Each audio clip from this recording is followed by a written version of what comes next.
Keep it on.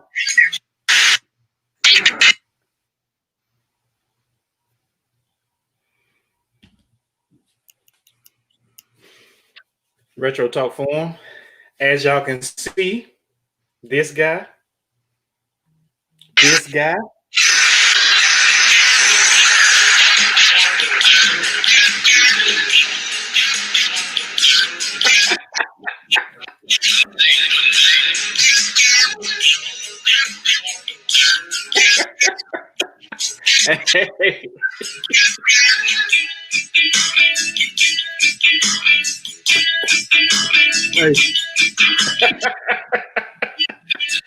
Hollywood Hop is in the building. Got his TOC, who has the Heat championship belt.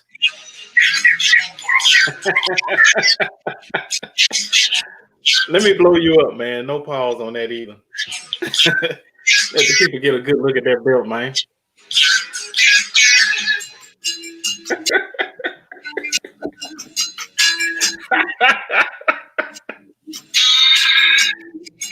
Because he is too sweet. What's going on? Oh my goodness, that was a good one, now, man. What's going on, people? This is Retro Talk Forum podcast back at your YouTube channels, earwaves, sound waves, all that. As you can see, the champ is here. The champ has got his belt.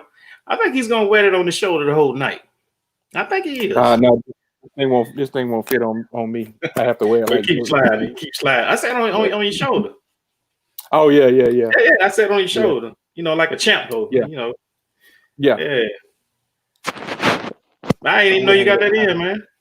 Yeah, this is since might as well say this is my pickup of the week. I keep putting it upside.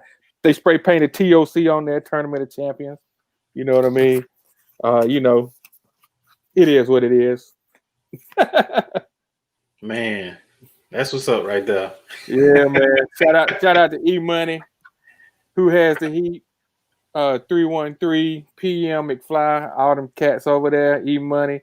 You know what I'm saying? Appreciate y'all. Appreciate it. You know what I mean? Make sure we sounding good. Yeah. That was a dope Tournament of Champions once again, man. Congratulations to you, bro. You brought the championship back to the crib. Already. You know. Shout out to the contestants that was in it from the whole 1 through 4 seasons, and the 4 that was in the Tournament of Champions, man. Goat Weezy, me, Black Ass African, Hop Dog 18, and Juggernaut of Souls. As you can see, the champ is here. You see a BX. The champ is here. Yeah, got the belt. That's my pickup for the week. Yeah. Hey man, you need a Velcro that thing to your shoulder for the whole week, man. Even when you at work, oh, we got a champion now. Hey, what's going on, everybody? Shout out to the chat. We got 5 in the chat so far. We got Red, GCC, Real, BX. Yeah, BX. I got my belt. You know what I'm saying? You call me Hollywood Hop today. I should have changed my name on Hollywood Hop, baby. That's it. Hollywood Hop. Let me change That's my who name. he is today. Hollywood Hop.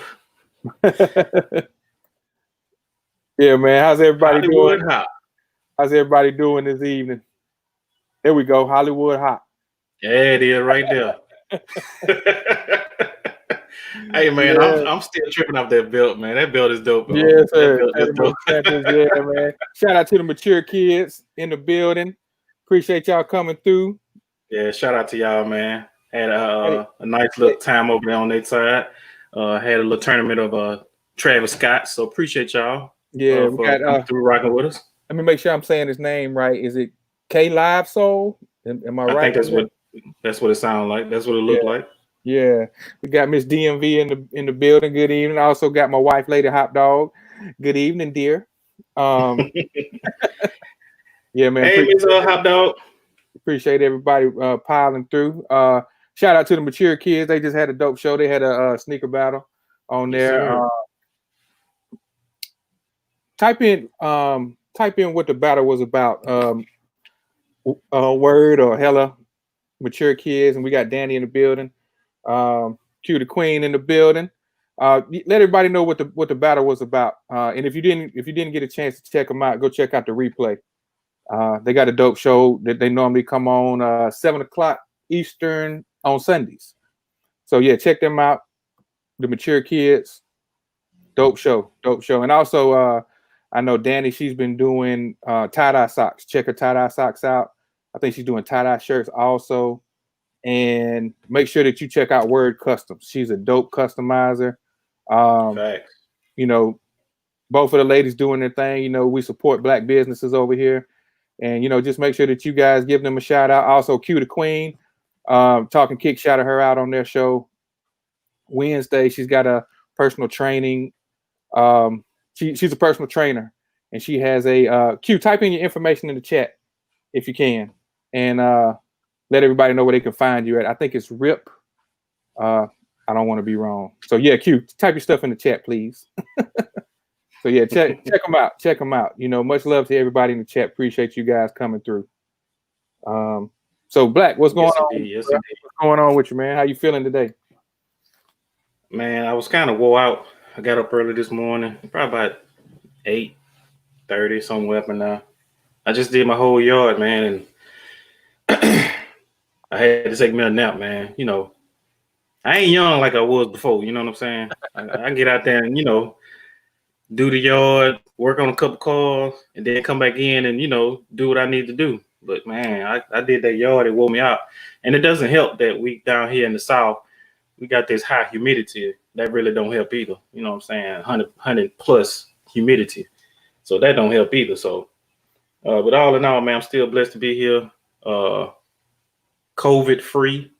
I hope everybody's practicing safe distancing, wearing your mask, you know, washing your hands with antibacteria. Not just washing your hands with no regular soap, antibacteria. And making sure you got hand sanitizer when you don't have the antibacterial soap. So, I mean, for all in all, man, blessed to be here, bro. That's all I can say. How about you, man? Since you didn't change your name to Hollywood Hogan, Hollywood Hop, too sweet. Oh man, it was a chilling day today, man. I ain't do nothing. All right. But I did a little work. You know, we got you want to go ahead and announce this right now? Yes, I will let you take it from there. Hey baby, got Queen Black in the building. Hey baby, how you doing? How you doing up there? Hey Miss Black. Pop, what's good? What's going on, Pop? You popped in right on time, Pop. You popped in. Yes, sir. Right, Q, I appreciate that sentiment, but I'm just a regular guy. That's all. I'm just a regular guy. With that being said, new merch. We got them in. Retro Talk. Got it nice and packed up, yeah. Nice and yeah. Got the little side sticker on there. We will be all professionals. We will be announcing these on our IG page. We got one more thing that we want to put in with them, so we're waiting on that to come in also. But we do have Retro Talk Forum shirts. I open one up. I got an extra bag. Oh, you can show them the other one. You can show them the other one that's already open. Oh well, just to let y'all know, I'll just already open it up. We got Black Retro Talk Forum shirts. We will be selling these pretty soon, so be on the lookout. Merch alert. Yep. So yeah, we got the black shirts in the building with the logo on there. So yeah, be on the lookout for the post. Yeah, coming soon. Coming real soon. Coming real soon. Them things fire. Shout out to Beard Jedi for the logo. He hooked it up for us. Also, make sure that you are following Lift Heavy. Let me say something real quick about that. I'm gonna say something real quick before we move on with the show. I want to say thank you to Beard Jedi and Lift Heavy Clothing. This guy came out of nowhere with our logo. It was a surprise thing, and the fact that he did something for us, you know, that he didn't have to do. You know, we didn't reach out to him and say, "Hey, man, we need to get a logo made." I think it was just something that we was just talking about. That it was coming up. I mean, if y'all know the story when we first got these the two sample shirts, you can understand like you know how Beard is. You know, his shirts is high quality. The logos is high quality. This guy pays attention to details, and he gets what you want without you even saying anything as far as what you want. If that makes sense. I want to say, man, I appreciate this guy to the utmost fullest. I have all the respect. I'm sorry. We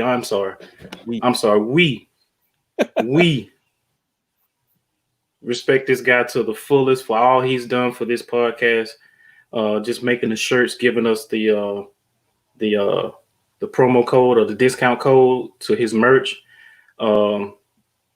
He's indebted. We're indebted to him. I mean, I'm lost for words when it comes to how far we've came from. You know, we've been around since what the 1st of December, somewhere up in there, up until now. And you know, the progression that we made because of him and his logo, because the logo speaks volumes to who me and Hop is, because we had no identity as far as logo wise, and he made that logo. And when I'm saying me and Hop are indebted to him. And we are gracious for his work, all he has done for this podcast. And I wish he was in here. We'll you know, bring him on and we'll let him talk a little bit. But I think he's doing a little work, so we'll get back with him when the time is right. Other than that, man, the shirts are dope. They came out great. Like I said, man, we got merch here. We just got some few little pieces to put in there, and we're going to start putting everything out. So if you want to get your orders in, all I can tell you to do, go to our Retro Talk Forum IG page, go to the DM, say you want the shirts, put your size in, because it's a short, limited run. Yeah, it's limited.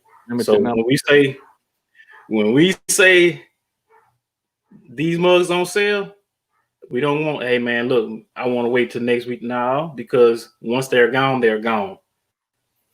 Okay? Yeah. So please, if you want these shirts, man, you know, just support Black businesses and a Black podcast. Okay. But with that said, go ahead, Hop, and finish what you were saying. Oh no, I was just gonna, you know, piggyback on you with Beard, man, because the logo came out of nowhere. He just popped up and said, man, what you guys think about this? You know, and Beard is a perfectionist. So you need logos done. He's a graphic designer. You know, hit him up at Beard Jedi. And also, like I said, follow Lift Heavy, LFT HVY on IG. Dope quality shirts. Great turnaround time when you're ordering. Yeah. Beard we got major love for Beard, so appreciate you, Beard. Oh, if you ever watch this, we know you don't really watch stuff if it's not live. But yeah, we appreciate you, brother. We appreciate you, and also we appreciate everybody in the chat. So, facts. You know, with that being said, I'm gonna go ahead and jump into hip hop history for this year. And for those of you that you know, are really, this your first time joining us, our Retro Talk Forum, we pretty much talk about 80s and 90s stuff. Unless we see a list that we like, which we're kind of doing. We're doing a list tonight, ESPN list. Mm-hmm. So with that being said, today in hip hop history, let's see. Well, actually, it'll be starting tomorrow. So today's the 19th, which tomorrow is the 20th. So DJ Screw, his birthday is tomorrow. He was born July 20th, 1971. One of the first, he created Chopped and Screwed. Yes, he did. If you don't know what that is, check it out. Also, Coogee Rap was born July 20th, 1968. Cypress Hill released their second album, Black Sunday, on July 20th. And I don't know how many people have this album, but Coolio, It Takes a Thief, came out. Could you say how many people got this album? I don't know. I don't know how many people like Coolio. Man. It Takes a Thief, July 19th, 1994, and MC8. Also, his debut solo album, We Come Strapped, July 19th, 1994. And just going back a few days, Guru from Gangstar was born July 17th. Happy belated birthday to him. Rest in peace. All right. R.I.P. too. Yes, sir. Right. And Boogie Down Productions released their fourth album, Edutainment, July 17th, 1990. And last one, Missy Elliott debuted her debut album, Super Duper Fly, July 15th, 1997. I can't stand the rain. For real.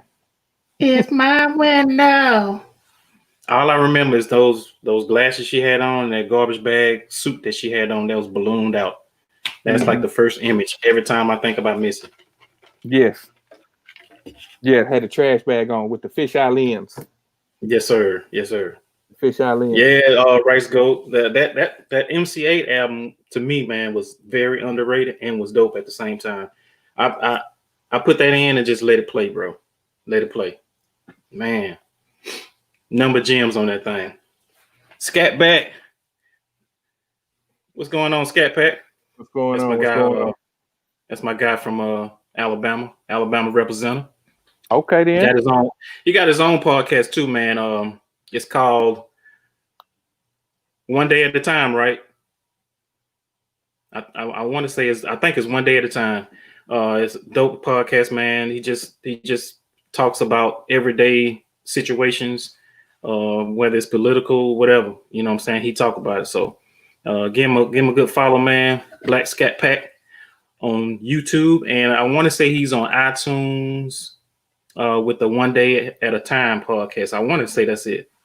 So type it in the chat, so the people can see it, bro. Cadillac Jackson. Yes, sir. What's good, brother? What's going on, Cadillac? Good to see you this evening, brother. Hope all is well with you. Yes, sir. You and Young Coop. Young Coop. Yes, sir. So, what you got for us today is for the sneaker highlight. The sneaker highlight today is something that came out. It's just retro, not recently, but it came out in 1990. And when I saw it, I'll say I'm waiting on this one specific colorway, and this also goes into my pickups too. So once I do this, I will go straight into pickups. That way, I mean, Hollywood Hop already showed his pickups, so I might as well go ahead and show mine, But this is what came out 1990, 30 years ago. These right here. These are the Nike Air. You got a glare. Yeah, I know, man. These are the Nike Air Cross Trainer 3 Lows in that infrared colorway. This is an OG colorway, and I will actually show y'all. Man, that light is killing me. Let me see something. All right, let's see what that do. Is that better? Yeah, that's a little better. Okay. But these right here, man, these came out in 1990. It was part of the Bo Jackson line of cross-training shoes. And just to go off this shoe right quick before I get into the description and stuff, the leather on this stuff, man, look at this. I don't know if y'all can see that leather, but the leather on this is amazing. For this to be a $110 shoe, and I just so happened had a birthday coupon that I didn't know I had, and I actually got it for $80. And then the back of it has that 3M on this tab back here. But this was I guess you'll say the lesser brand of the flagship cross training shoe for that year, which was the Air Trainer SC, which had a air bubble here, and it was the high. and it also came in an Auburn colorway, and it came in the Raiders colorway. Those are the two more iconic colorways of that shoe. But this one here actually had a high, which I thought maybe they would have brought the highs out. On the box, it says white, light smoke gray, but in actuality, it is white, smoke gray, or tech gray, what they call it back in the day, and infrared. But let me see if I can find the picture in my trusty book. I keep these books right here. So let's see. It's not in this one, so it's got to be in this one. All right. Here's another one.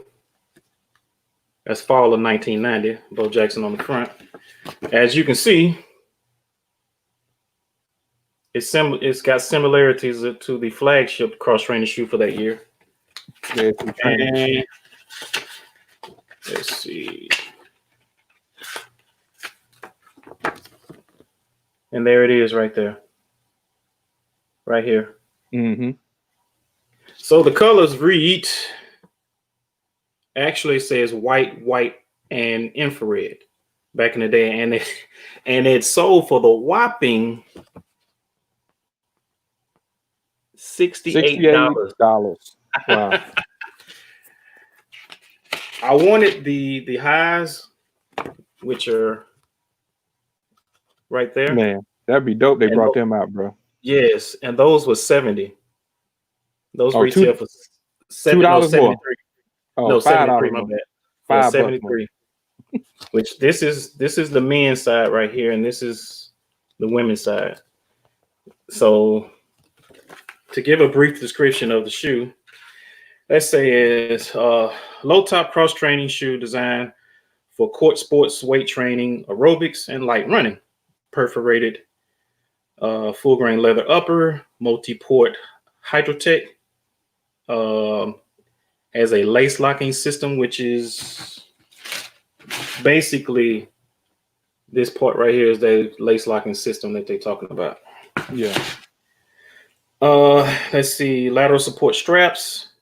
It has a large volume airsole unit in the heel, polyurethane foot frame, midsole, and a multicolored solid rubber outsole with a modified waffle outsole design and a flared outrigger for lateral stability, which this is what they're talking about, that flared outsole rigger.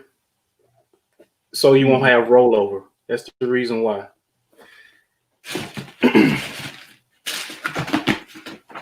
So all in all, I felt like that was a dope shoe. I had to have it, especially that colorway.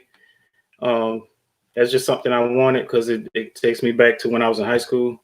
Yeah. And that is my segment of sneaker highlight of the week. Yeah, I was looking at mine. Mine don't have the 3M on the back. It's just got the regular Nike Air. But I got the what is this? The Neptune Green, which I love this shoe, man. The quality on it is pretty good. Man, the leather is good and the comfort is there. Yeah. Shoe fits real good. Yes, it does. Shoe. I need to wear this shoe more often. So yeah, that's it. That's it for the pickups. So you ready to get in this list? Yes, sir. You got it up already. So what we are doing.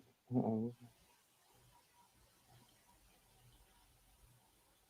on now. Oh, snap. It don't want to move. Oh, there we go. All right. There we go. All right. So this is what we're talking about, ranking the top 74 sneakers in NBA history. This is based on ESPN. They did this list. And so we're going to go through and discuss it. Chat, we would love your feedback. Give us your thoughts and opinions on the shoes that's featured in this list.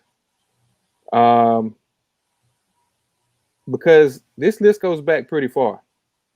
What's the date on it? The date for this is May 6th. They put this list out May 6th, 2020. But as far as like the shoes that they have on this list, that's what I meant. Like it goes back pretty far. Okay. Yeah, it goes back real far. I feel like there may have been some shoes that was left off, and I felt like there may have been some shoes that shouldn't be on here. All right. So we're gonna go through the list real quick. Chat, give us your thoughts on it. If you agree, disagree.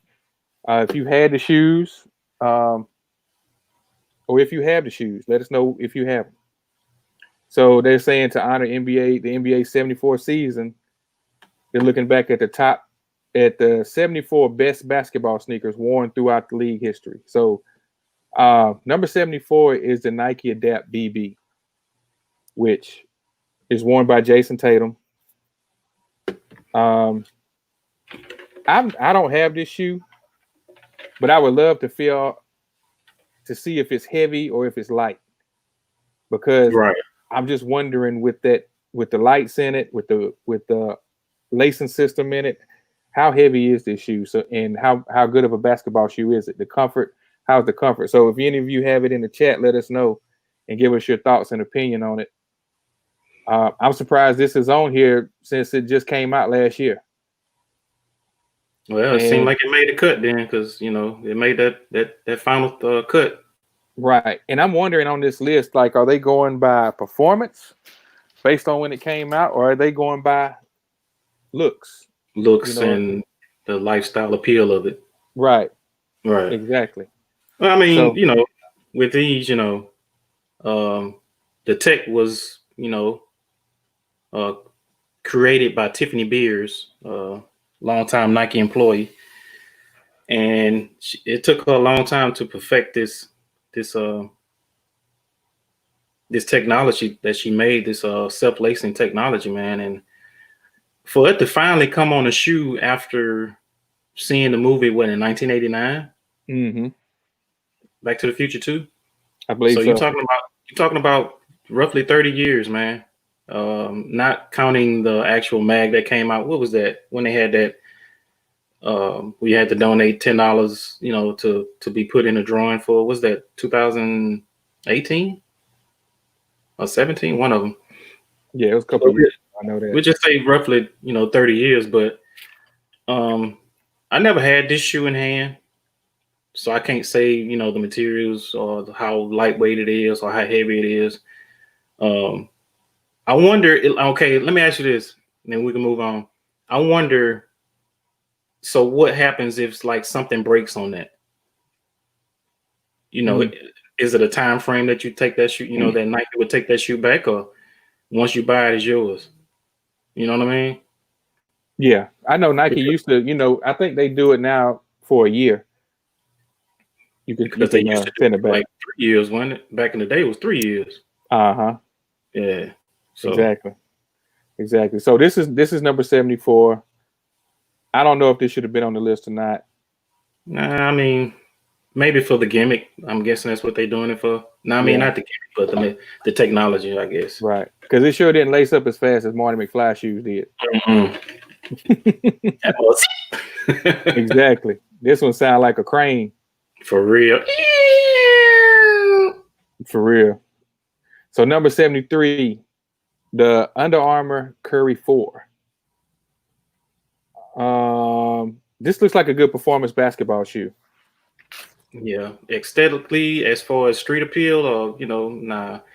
Of course, none of his shoes was look good, in the streets. But I think it was the Curry 2, I want to say.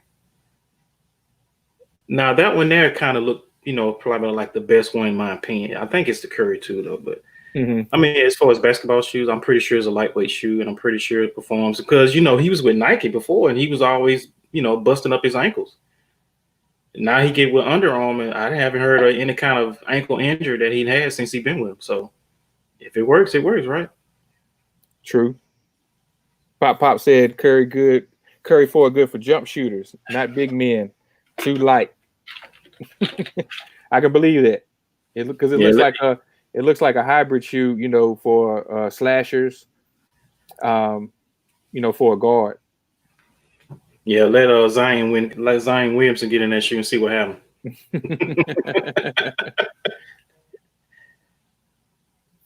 So that's number 73. I've never owned some Curry, so it's hard for me to say. We had to get Molly Mall on this one and ask him his opinion. I know he's got a few Currys in the collection. My son had it. My son had a pair. I think it was the twos, and he actually said they was comfortable. He actually played basketball in them. He said I think he still got them to this day. So he said he was very comfortable. Oh God, 72. What is that? A rim? Dada. I always wanted me a Dada. That's a chrome rim. Got them 22s on his feet.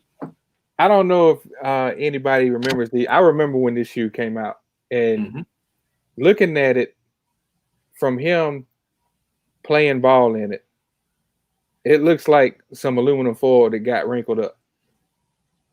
That's what it looks like. Like somebody took the aluminum foil off the to-go plate and set it to the side. Crumple, crumple, crumple, crumple. But this shoe was not comfortable to me. I tried it on. It creased up real bad. I guess they just going off the look of this shoe. Gotta be. Well, I mean, I got an East Bay book. I didn't know this was going to be on the list, but I got an East Bay book. They had like so many colors in that East Bay book, bro. Like they've had a wood grain, like you know those wood grain steering wheels back in the day. They even had a wood grain like that, bro. And I was like, man, I think they doing too much, bro. Too much. And for that to be an uncomfortable shoe, how many years he stayed with him with Dada? That I'm not sure, but he had at least 2 shoes, maybe 3 at the most. I know he had a couple of shoes, and that's right, Buckeye. Yeah, they were tragic. Man, tragic ain't the word. I'm gonna say this: if these on here and the Spreewell spinners ain't on here, I'm gonna be mad. Hey man, them Spreewells, riding spinners, they don't stop. But yeah, this shoe right here, bro. Nah, they need to ball that up and recycle it. Ball that aluminum foil up and recycle it. All-Star Edition, yeah. They stole the show. Exactly. You ain't lying. They blinded motherfucker. Exactly. Starberry, number 71. That's another one. It didn't have no technology. It didn't have no support, no stability, no nothing. It was just a cheap shoe that he tried. He tried. Now that one looks good, but all the rest of them that came out, trash. He tried though. He tried with that one. It says right here the shoes are $15. Mm-hmm. And I think they sold them in. Was it Steve and what's the name of that? It's like a store called Steve and Barry, something like that. Steve and Barney's, I believe. Yeah. Caddy said a Steve and Barry's Classic. Yeah, that's it. Steve and Barry's Classic. Stephon Marbury, he's a man over there in what he play in China. Yeah, he's a man over there. He won a few championships over there. He's like Mike over there. Yeah, he is the Jordan over there for real. Yeah, he is. So, but yeah, they could keep the New York Knicks colorway Starberry. Yeah, that was a very uncomfortable shoe, bro. On everything. I heard so many horror stories about that shoe. I'm gonna have to check out that documentary. Buckeye said the Stephon Marbury documentary is dope, but the shoes are boo-boo. I agree. Yes, it is. Ain't no argument here, bro. None whatsoever. So number 70 is the New Balance OMN 1S, and this is a Kawhi Leonard shoe. Came out last year also, so this is a new one on the list. And I remember when this shoe released, they were I don't know if it's the same one, but I think this is the one that was released in the pack. And with the runner, right? I think it is because the runner was more of it also had that Toronto Raptors colorway. Right. Yeah. And that shoe shot up in price. Yes, it did. It was kind of limited. Yeah. They were just trying to, you know how they're trying to build a hype to kind of get people to kind of like to check them out. You know how the game is. Right. That reminds me of Wakanda Forever. That's what that reminds me of. You know what I'm saying? With the little gold hints on the side and the gold end. Yeah, that's what that reminds me of. New Balance they make some comfortable runners. So I want to see. I wouldn't mind trying this one on to see how it feels. It might be a good hooping shoe. I heard it was kind of like tough to get on because of how small and narrow the top of the shoe is trying to get it on. I heard it was like real hard to get on though. Yeah, because it looks like it's got some kind of strap going across the midfoot, Mm-hmm. the midfoot area. All right, 69, the Nike Zoom Soldier 10. This shoe right here, my son had this shoe and he hooped in it. He didn't like it. They just don't look right. I mean, it was hard to put on, and I don't think the strap stayed strapped up too good. You got what, 3 straps right there? That's a lot to be trying to put a damn shoe on, bro. Yeah. No laces, just straps. That's what I'm saying. It's a lot to be trying to put a damn shoe on. Yeah.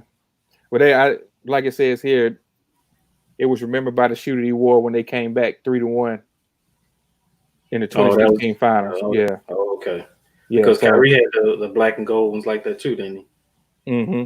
Of his Kyrie 2s. I think so. But yeah, this shoe, I didn't try this shoe on, but like I said, my son, he didn't care for it too much. Mm-hmm. He hooped in them, and they started out pretty good, but after wear and tear on them, playing a few games, they just kind of started. We had to get him another pair because he actually, like if you can see, he came out of this part right here where the pinky toe is. That part started tearing. Yeah, that part started tearing up. He did a Zion Williamson, huh? Yeah, my son, he plays kind of rough though. So, yeah, Caddy said I have that shoe. Takes a good 15 minutes to put on after you catch your breath. I can believe that, bro. Yeah, for real. I can believe that. For real. All right, so the next one, 68, we got Steph Curry back on the list. The Curry 1. That's the one right there my son had, the Curry 1. That's okay. It looks like a comfortable shoe. He said it's very comfortable, bro. He said to this day he still wears it. And I bought that shoe whenever that shoe came out, 2012, 13, somewhere up in there. To this day, he still wears it. Oh, okay. We got word. She said she did the Central Park 5-mile breast cancer walk in the pink custom Zoom 10s, Soldier 10s. She said they're comfy. They're real comfortable. So, okay. After you took 20 minutes to put it on, right? Because I done heard horror stories about just putting that shoe on, period. Yeah. I never tried it. I was like, no, I'm good. But they said on this one, when Curry released this shoe, it said the basketball shoe sales rose 754% during the spring quarter. That's a lot. Yeah, they was popping on like his first 2 or 3 shoes. They was popping, man. Mm-hmm. He brought the brand back. I think one year they was almost second in sales, I believe. Yeah. So yeah, he did what he was supposed to do when he got signed with him. Next one, 67 is the Hyperflight, worn by Jason Williams, aka White Chocolate, 2001. I kind of like this shoe, bro. It felt real thin though when you put it on. As far as felt like you was almost barefoot. But I remember when they came out with all different flavors of the shoe. Look like candy paint. Only thing, man, is like you see where that point is up toward the top of the shoe. That digs into your ankle, bro. On everything. Like if you playing in it, or even like just walking casually, it digs into your ankle. You know what I mean? If you turn a certain way. So I don't even know how the comfort is on that shoe, but I know that part right there is very uncomfortable. You know what I mean? Yeah. I mean they had like a superheroes pack of that. Well, it was like a galaxy theme, and then I think it was like the Hulk. I want to say Spider-Man, Iron Man. It was a couple of more other ones, but they had like a superhero pack of that shoe too. Oh, okay. Yeah, Rice Goat. Q said the classic. Rice Goat black and white pair was nice, and Caddy said he loved these. They crease so bad though. True. They crease about as bad, if not worse, than them Chris Webbers we saw earlier. Them Chris Webber should be chipping instead of creasing. Man, he said the white chocolates was fire back in the day. I wouldn't wear them now, though. Didn't age well. Nah. So this is one shoe that I guess people wouldn't care for a retro, huh? Nah. I think they did bring up. They brought them back not too long ago, right? Yeah, they did bring them back a few years back, and they was in outlets. Right. People just weren't checking for them back like they was back then. Next one on the list, Kyrie 4. Now my son did have these. He loved them. That's actually a comfortable shoe right there. I tried those on. Yeah, those are pretty comfortable. I wonder which Kyrie out of his whole line so far, 1 through 6 is the most comfortable. Anybody in the chat, if y'all, rock with Kyrie's and you got one of all 6, which one is comfortable to you? I like to know that. Yeah. I remember I heard the 2s, but that's what I heard, but I don't know. I'm not really a Kyrie fan like that. Yeah. I know for me, me being, a little bit on the bigger side, looking for a basketball shoe. And yes, I do play basketball a little bit. Don't let the size fool you. I hoop a little bit. This shoe was not for me. I need something for, like a bigger person. So me personally, I lean more towards the LeBrons. So you would rather have something that's like a high top or a mid top? Oh, I could do a mid top. Okay. I could do a mid top. Q said it ain't the 2 for sure. That's for sure. As far as like the comfort, most comfortable. Like I said, I mean, I don't know about Kyrie, so that's why I'm asking like which one is more the most comfortable. I guess just the walk in or just period. You know what I mean? Mm-hmm. Yeah. I just like the 2s because I like that strap because it kind of reminds me of the KD4. That's what it kind of reminds me of. So, Yeah. Q said it takes about 2 to 5 minutes to put that 2 on. And Damn, man, you got time limits on these shoes now? Well, yeah, that's what it seems like. For real. And Word said the 3 is a little tight like the 2s, but the 4s were way comfortable. Yeah, these 4s, like I said, these felt pretty good from when I tried them on. And I remember they came out with the cereal pack with this one, so yeah, cereal pack was pretty dope. They also had the confetti. I think it was that confetti that first colorway of this model that dropped. Mm-hmm. I think it was the confetti that came out. Now that one's a pretty dope one because it had like a lot of different premium materials on it, and it was very, very well detailed. I like that one though. Yeah, Pop. I like the LeBron 12s also. Next one on the list. I don't think a lot of people remember this shoe, but the Adidas Gil Zero, worn by Agent Zero, Gilbert Arenas, the Mr. Conceal and Carry. Him and who that was that got into it in the what was that? They was in the locker room. When they gambling? Was they gambling or something? Or I can't remember what they were doing. All I know, he just pulled out that pistol, bro. That's all I know. I was like, oh snap! OG Sneakers, what's good, bro? Good OG. I was like, oh snap! He pulled out a pistol on his own teammate, bro. What is you doing, man? But looking at this shoe, I don't know. It's got a lot of heel thickness to it. Yeah. And I want to say he drags his heel a lot. That's a lot. Look how high that goes up. You know what I mean? That shoe is thick. Yeah, like a motorcycle tire. You ride a motorcycle, you know how you lean into the curb. Man, Q said, man, when Gilbert used to be killing dudes in low tops, I thought it was crazy. Now low tops is popping thanks to Kobe. That's true. Facts. That's true. Yeah, Gilbert, he was a beast. He so used to be killing them. But never tried on this shoe, never had this shoe. Yeah. Adidas was trying back then to try to get, grab a few of the marquee names, you know what I'm saying, for the NBA. Because I want to say D Rose too. No, this was before D Rose. It was Gilbert Arenas, because I think I still got the book. It was Gilbert Arenas, Garnett, T-Mac, They had Sean Tim Duncan Phillips too, didn't it? and Tim Duncan. Yeah, all, and you know, it didn't fly. No. T Mac was probably the only one that had the best run before D Rose. You know what I'm saying? T Mac. I think T Mac went all the way up to, I want to say 5. I think T Mac went up to 5. So yeah. Oh, that's what it was. He owed him some money. Yeah. That's why he pulled that pill.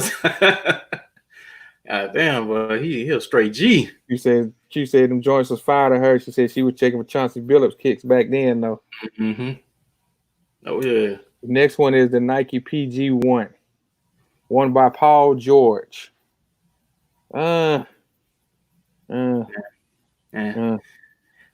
me ask, was that the one? Was that the first PlayStation model that they did, or was it the 2? I think that was the first PlayStation model. Because you know, I think the PG2 had a PlayStation. I think it was the 2.5. Yeah. One of them, it was like going for like $500 or something. The first one was the black ones.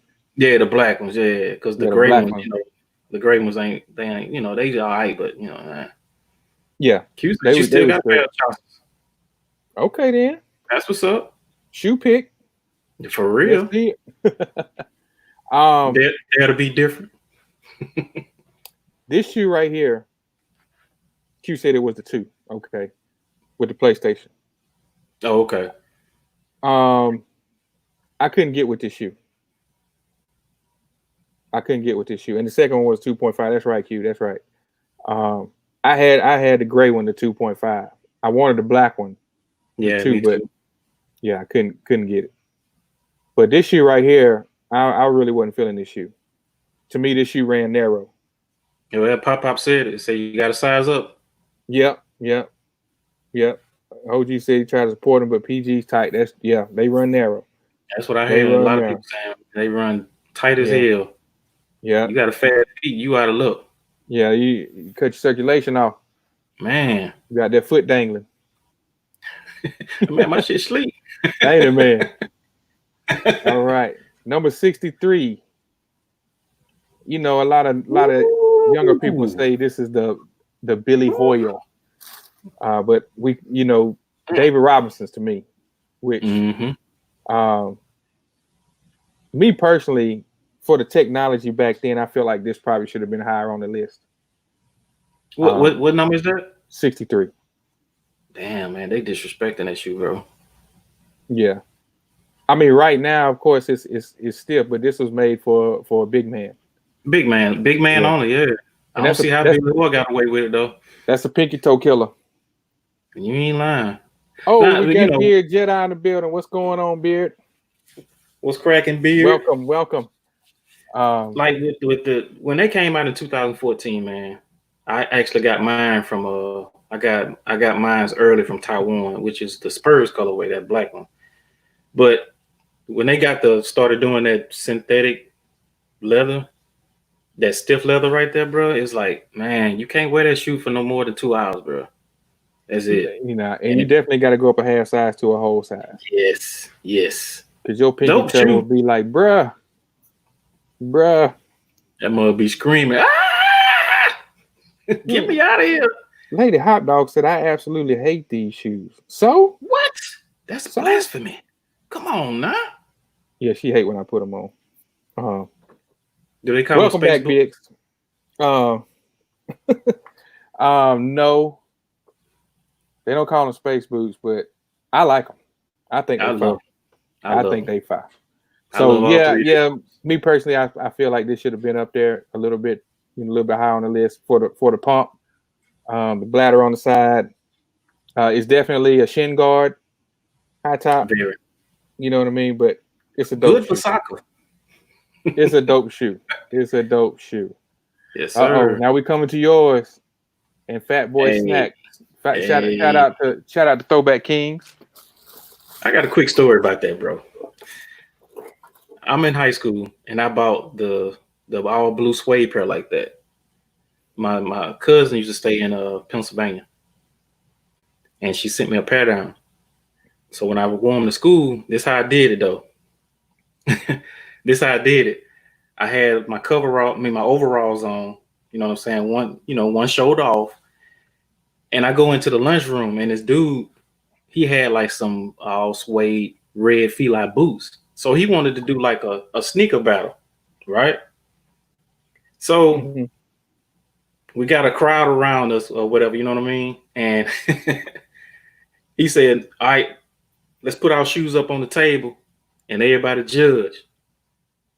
Man, I killed that dude with them Ewins, bro. You know, that was when Ewins was popping because it was something totally different from, what you see every day. Yeah. You know what I'm saying? And I killed that dude, bro. And ever since then, after I graduated, he kept saying, man, you still got them Ewins? You still got them Ewins? Yes. Well, I wish I still had them now, but they gone now. But, man, I love them, man. I love them. There's certain colorways, though. I'm going to keep it real with you. I know you will. I didn't care for Patrick Ewing, and I didn't care for his shoes. That's pretty much it. That's pretty much it. Hey, that's my all-time favorite player, and that's one of my shoes that I grew up with. I feel you on that. I feel you on that. Beard is stupid. Beard said, I don't have enough room between my ankle and my calf. These gonna look like Mary J. Blige boots on me. That dude is stupid. He was talking about the but yeah, the Ewing, this shoe just always felt heavy to me. We had a place in Selma where I'm from, and they had all kind of flavors in the Ewing, and they was the only one that carried them. And I used to see people they had like gray suede, white suede, they had all kind of colors, and I saw a lot of people with them. I just wasn't never really a fan of them. Right. I but mean, they definitely right. Oh yeah. They definitely made for a big man. I can tell you that. Oh yeah. Now, I mean, they might be big and bulky, but they're very comfortable. I can't say that. I never tried them on. Yeah, they're very comfortable now. Oh, he said, "I'm battle Moses." Hey man, y'all finna get up off me, man. Y'all finna get up off me, man. Oh man, number 61, the Adidas Forum. Classic shoe worn by multiple people. 1986. Even Jordan wore those. Yeah. Even Jordan wore those. Yeah, it's definitely a classic shoe. He said, he about battle Rosa for the last seat. Pop said them fire. Oh man, they fire. But facts Q. But Adidas, I guess what I'm saying. A lot of people in Detroit love this shoe. Well, they love Adidas. Period. Correct me if I'm wrong.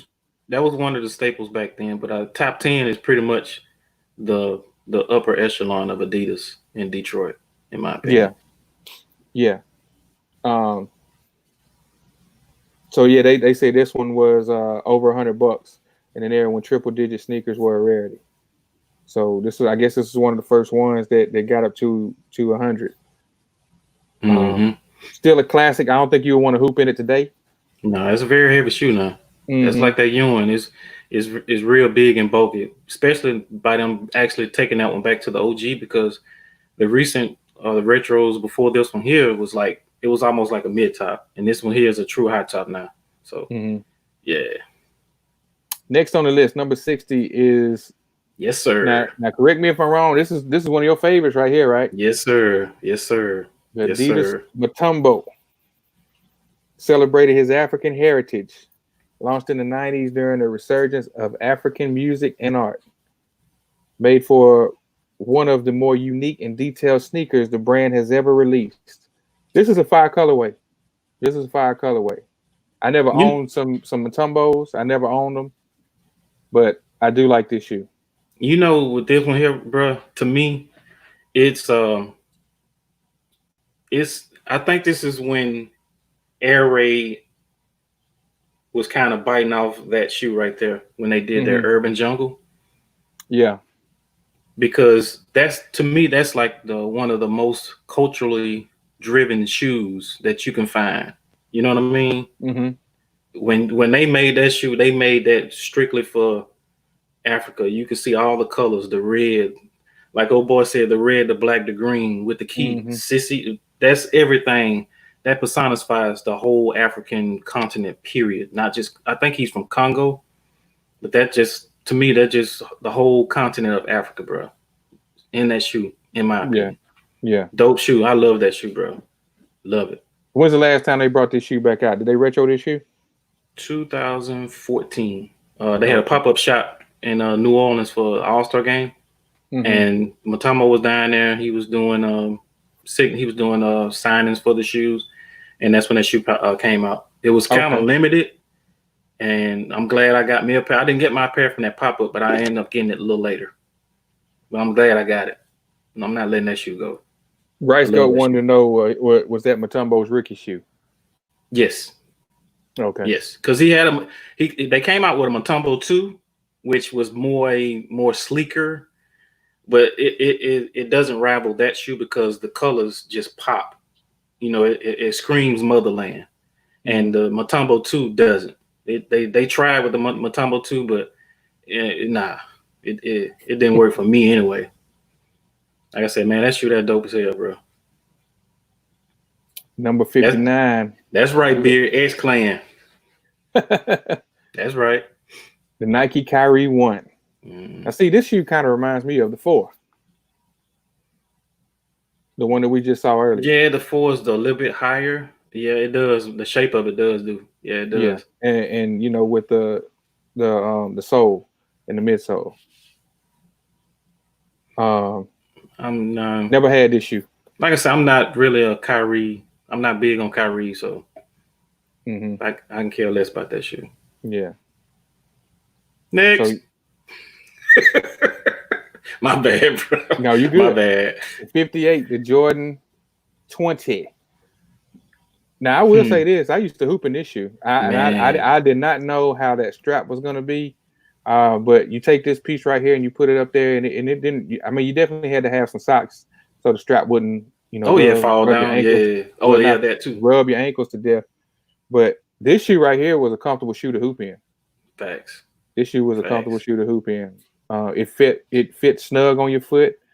It was definitely a different design than what people were used to.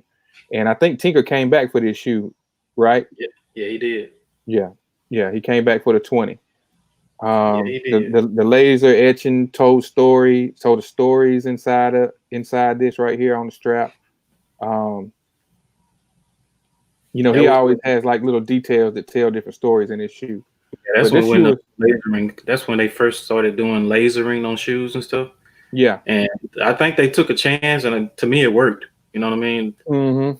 And a lot of people don't know that shoe was more, that white is like a pearl white. So when you see it in the sun, you can see the shimmery shine on it. You know what I'm saying? Mm-hmm. You see it glistening in the sun. So yeah. Number 57. Say what? No, I was just saying a dope and comfortable shoe. Yeah. 57. The Reebok Omnipump. The Reebok Omnipump. Classic shoe. Very, very classic shoe for Reebok. Especially when D Brown he pumped them up to get ready to dunk, to do the no look lean dunk. Peekaboo, I guess you could say peekaboo. Yeah, peekaboo dunk, I guess. Mm-hmm. Well, let me say this. I don't mean to cut you. Let me say this. If he wouldn't have never did that, would this shoe be popular like it is today? That's a good question. That's a good question. He drew attention. I mean, everybody knew about the pumps anyway, but when he did what he did and he pumped them up right before he did that dunk, that was classic. That was showmanship. Mm-hmm. You know what I mean? He was putting on a show. But see, the thing is, he pumped it up. He pumped them shoes up every time he got ready to do a dunk. It was, you know what I mean? I'm glad I got that shoe. Man, me too. Me too. I'm I glad just I got it. recently got them. I just recently got them. Yeah, Cadillac, Pop, and Q said no. I agree. I agree too. I agree. So number 56. Go ahead. What was you about to say, bro? I was gonna say, do you think that shoe need to be? Is it good where it is, or do it need to be somewhere else on that list? I think it could be higher. I was thinking that too, because what we at 57? Yeah, it's 57. Yeah, I think it should be a little higher than that, man. At least around mid to high 20s. Yeah, because didn't they introduce Hexalite with this shoe? Or did they have Hexalite before? Because I know they used to have. I know in Twilight they had the energy return system, the ERS. Yeah, and that was 1990, and that shoe came out in 91. So I think maybe I don't think that shoe actually introduced it. It might have been one of their runners, but basketball wise, that probably did. Rice said Dominique Wilkins wore them also. I think Dominique wore the Twilights and the regular pump. Yeah, I don't think Dominique wore those. Yeah, I think those are his main two Reeboks, because he actually was the first one to wear a pump. What was that? 89. He had 89. He had the OG pumps. Mm-hmm. They were just called the pump. That was it. And then I know he wore the Twilight Zones, because they actually got a Dominique Wilkins pack, I believe. Slick 50, what's good, bro? Appreciate you coming through, man. Slick, what's good, man? Dominique, the reason why Dominique wore the pump and the Twilight Zone, because it was much more for big men. This here was a lighter shoe for like guards and small forwards. Yeah. It was a lower top too. This is and it was a lower top. Exactly. So that's the reason why, Yeah. All right. Pro Kids. 3 stacks. I'm gonna say this. That's Dame Dash's old sneaker company. And I want to say, Pop, what you know about this shoe, Pop? Give us some insight on this. 1970s, worn by Pete Maravich. Hey, Pete was the man back then, bro. Yeah. Pete, hey, he brought Flashy before Magic Johnson brought Flashy, bro. Gone too soon. Yes, bro. He was, bro. Gone too soon. Bro, yes, it was. Johnny J's was good, man. What's good, Johnny J's? But yeah, this is I guess modeled after the Chuck Taylor, pretty much. Maybe with a little bit thicker sole. I think that it was a good seller for them, because they had the low top like that too. I think the low tops sold better than the high tops. Quote me if I'm wrong, Pop. He said not for basketball. You got that? Not today, anyway. Not today. No, sir. You had to put a couple of insoles in that thing if you want to try to hoop in it today. You might need to put an ankle strap on that thing to keep your feet from rolling over. For real. So I know this was a classic shoe worn by Pete Maravich. So you think this shoe should be on the list? And this is for basketball, right? Yes. I wonder if this is the oldest shoe that's going to be on the list. You know what I mean? Mm-hmm. Or is it the Chuck Taylor's going to be on this list? Because Chuck Taylor's came out like, what, 1920, something like that? Yeah. You know what I'm saying? The first JJ, what's good, man? JJ all day, what's good, bro? What's up, JJ? What's going? Appreciate you coming through, bro. So, I mean, for it to be this low, it should be, like, it should have probably started the list off. You know what I'm saying? Yeah. That's what I'm thinking. Was Pistol Pete the only one to ever wear this shoe? Man, don't give me the line. You know what I'm saying? Because, I mean, it was like he was the first and last, because I ain't never heard of nobody else wearing Pro Kids. If somebody else wore it, bro, but I think mostly people was B-boys wearing it back in the days too. You know what I'm saying? Yeah. Well, I'm saying like playing basketball. Well, that I don't know, man. I can't even tell you on that one now. Yeah, I agree, Pop. He said Pete had to be the only one rocking these. I agree, because, he was. I didn't even know he wore it, to be honest with you. Pete, he was doing some magnificent things in that shoe then. Yeah. Yeah, Q said somebody tried to bring Pro Kids back. Was it Dame Dash? And yeah, he did. He had it. Yeah, because he bought the company. He bought it, but it didn't resonate because all it was just people going back getting certain colorways of that shoe, and then he tried to bring out like different models, and it just wasn't working. So yeah. And I know Andre 3000, he got with the company. They made him like a designer for him or something. Really? And yeah, Andre 3000. He a few years ago.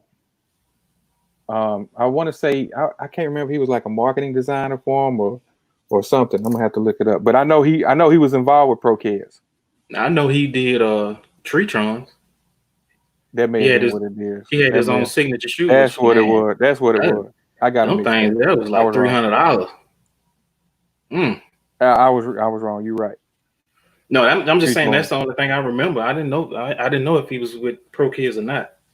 Like I said, the only notable person that I know that was with Pro-Keds last was Dame Dash. Yeah, you're right. That was it. 3000. He did Treetorn. That's what it was. Okay, that's what it was. And that shit was high. Yeah, bro. He was proud of that. Proud of it, yeah. That collab he did. He ain't learned. $250, $300? Nah. Not for no canvas shoe, bro. 55, the Kobe 9 High. Very comfortable shoe, bro. Yeah. Very comfortable shoe. It's not like a lifestyle casual shoe. That's a strictly basketball shoe. Because I tried it tried to wear it. Nah. This reminds me of Roy Jones boxing shoe. Yeah, it does. It does. With the high, the very high. That's a real shin guard right there. That's a real high top.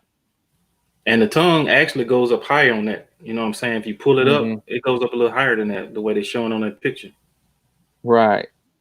But they put the Flyknit on there, which the Flyknit was like a real lightweight, durable material for a basketball shoe, which we all know Kobe was a dunker and a slasher.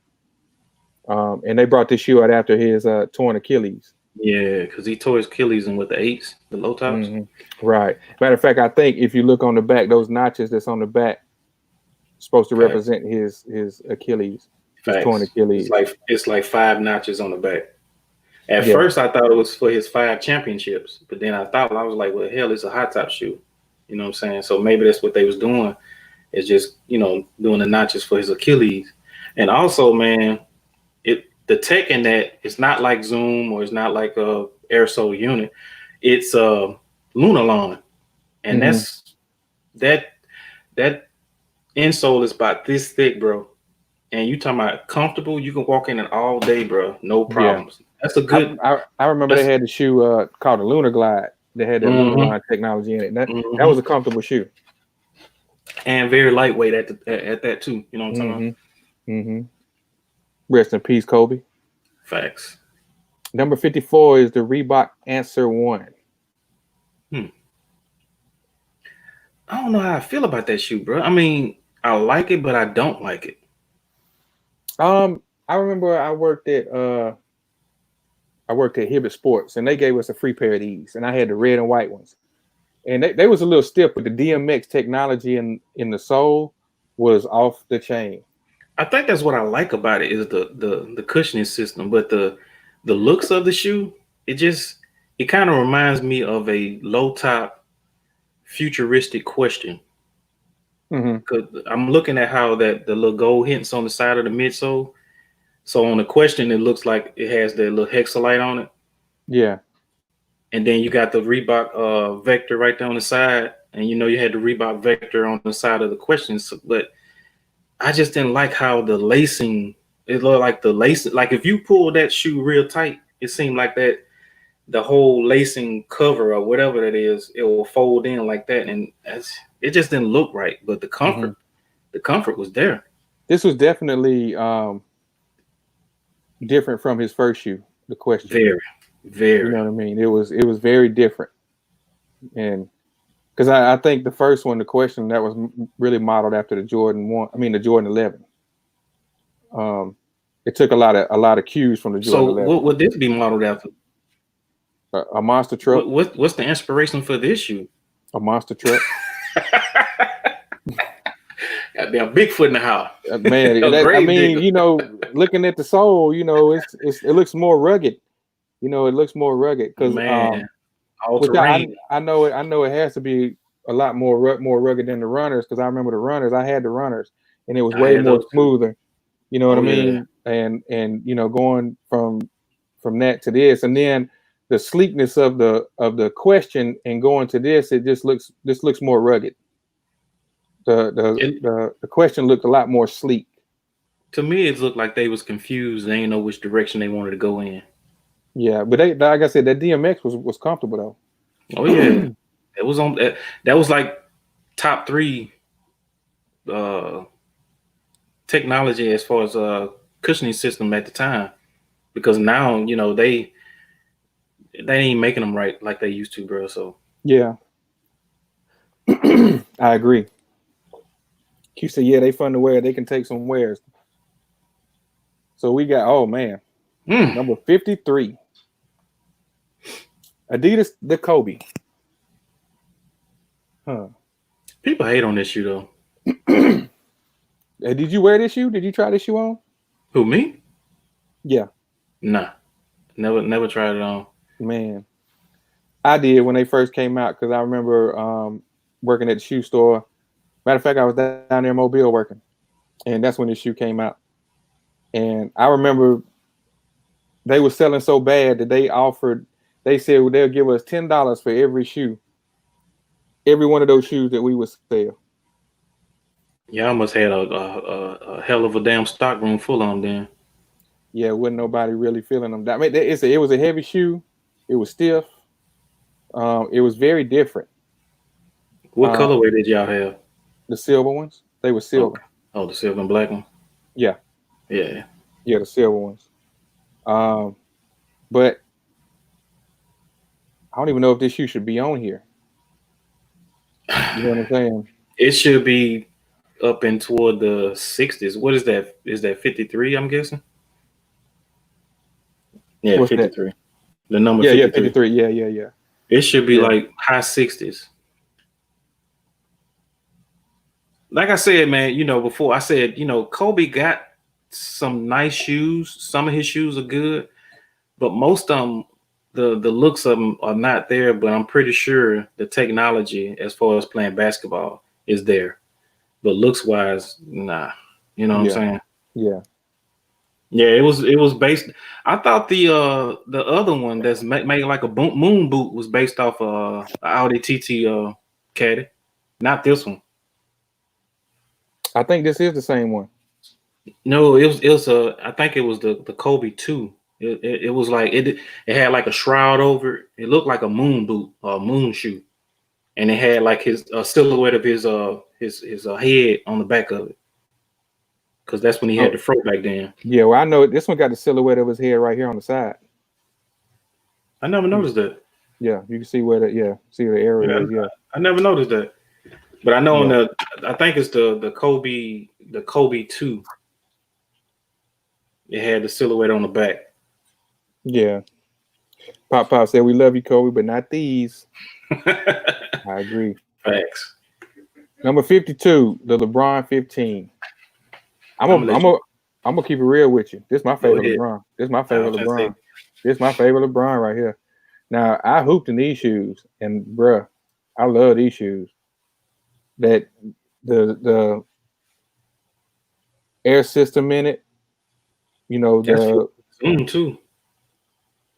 It's like a thicker zoom. And the LeBron watch colorways that they have for this, like this says, this was this is a fact right here. It's inspired by some of the greatest Nike sneakers in company history. That's a fact. That is a fact. The Deions, the Griffeys, the orange box, the Air Max 95s. What else do they have? Oh, the ACGs. Only ones I'm missing is the Air Max 95s. And I want them too. You say, oh, you talking about the Moabs? Yeah, the Moabs. There That's you go. right. That's right. There you go. That's Yeah. one. That's one sneaker that eludes me right now. Is that Air Moab, the original one? Mm-hmm. That's the one that eludes me right now. Look Now, at look at wifey talking about some got them hearts. Yeah. You can tell Yeah. a LeBron fan, right? I agree. Word LeBron 15, one of the favorites. Yep. Yep. I agree. LeBron 15. To me, I'm gonna be honest with you. I think this one should be higher on the list. This is my opinion, though. I feel Is like it this one because is it because of the comfort or what? the comfort, the look of it, the performance of it. That's just like I said. I'm a heavier guy, so this shoe worked well with me on the basketball court when I was hooping a little bit. Yeah, it's a dope shoe. It's not hard to put on. It fits snug around your foot. That material on the top, it gives. This shoe was just. This is one of the best basketball shoes that I've put on, in my opinion. Comfort wise, performance wise, and all that good stuff. So this one right here, to me, should be higher up on the list. So let me ask you this right quick. In your opinion, in the LeBron 15's best colorway? Including the LeBron watch. Mm-hmm. It's between the red Dion's and the orange box. Okay. For me, the orange box. Yeah, I like the orange box. Yeah, they pop. But that red on that Dion, it's nasty, bro. With the strap on it. Yeah, it's nasty, bro. It's nasty. So yeah, like I said, I think this one should be higher on the list. 51 Adidas T-Mac 1. We were just talking about T-Mac. Yes. Just sitting there talking about T-Mac. Caddy, the Sneaker Bloodhound said, "Check your phone. You're welcome." I'm already looking at it. I'm already looking at it. He found it. Look, they got a full size run in these things. Look like. All right. I heard you got to go up a half size up because they run big. I mean, they run small. On the Moabs or the Adidas? Moabs. Oh. Well, that's the 2009 though. But go ahead. 51 Adidas T-Mac 1. Now, this shoe right here was kind of, another stiff shoe. It was something about this area right here in the toe box area. Comfort wise, it felt pretty good, but it just felt too tight right up in here for me. It's almost like they stretched the how like the shell toes is? It's like they stretched that material, that rubber material from the shell toes, and they made that shoe. I mean, it looks good on feet. I mean, it looks good, just looking at the picture. I never tried that shoe on feet. T-Mac, like I said, his first 3 to 4 was dope, in my opinion. His first 3 to 4 pair of sneakers, man, or signature sneakers was dope to me. I like that All-Star pair. We had the red on one feet and the blue on the other feet. I like that pair right there. Yeah, that pair, that was sick. Q said she had the white and blue pair of these, of the T-Macs. Okay, then. But they say this was one of Adidas' best-selling basketball shoes ever. I agree, because T-Mac, he was a beast. Yeah, he was a beast. And it says right here, they took cues from the Superstar sneaker. So yeah, it did have that shell toe look. They brought the old school in with the new school. Okay, yeah. Well, you can look at the toe box and see the similar shape to it. Mm-hmm. Yeah, especially up in here.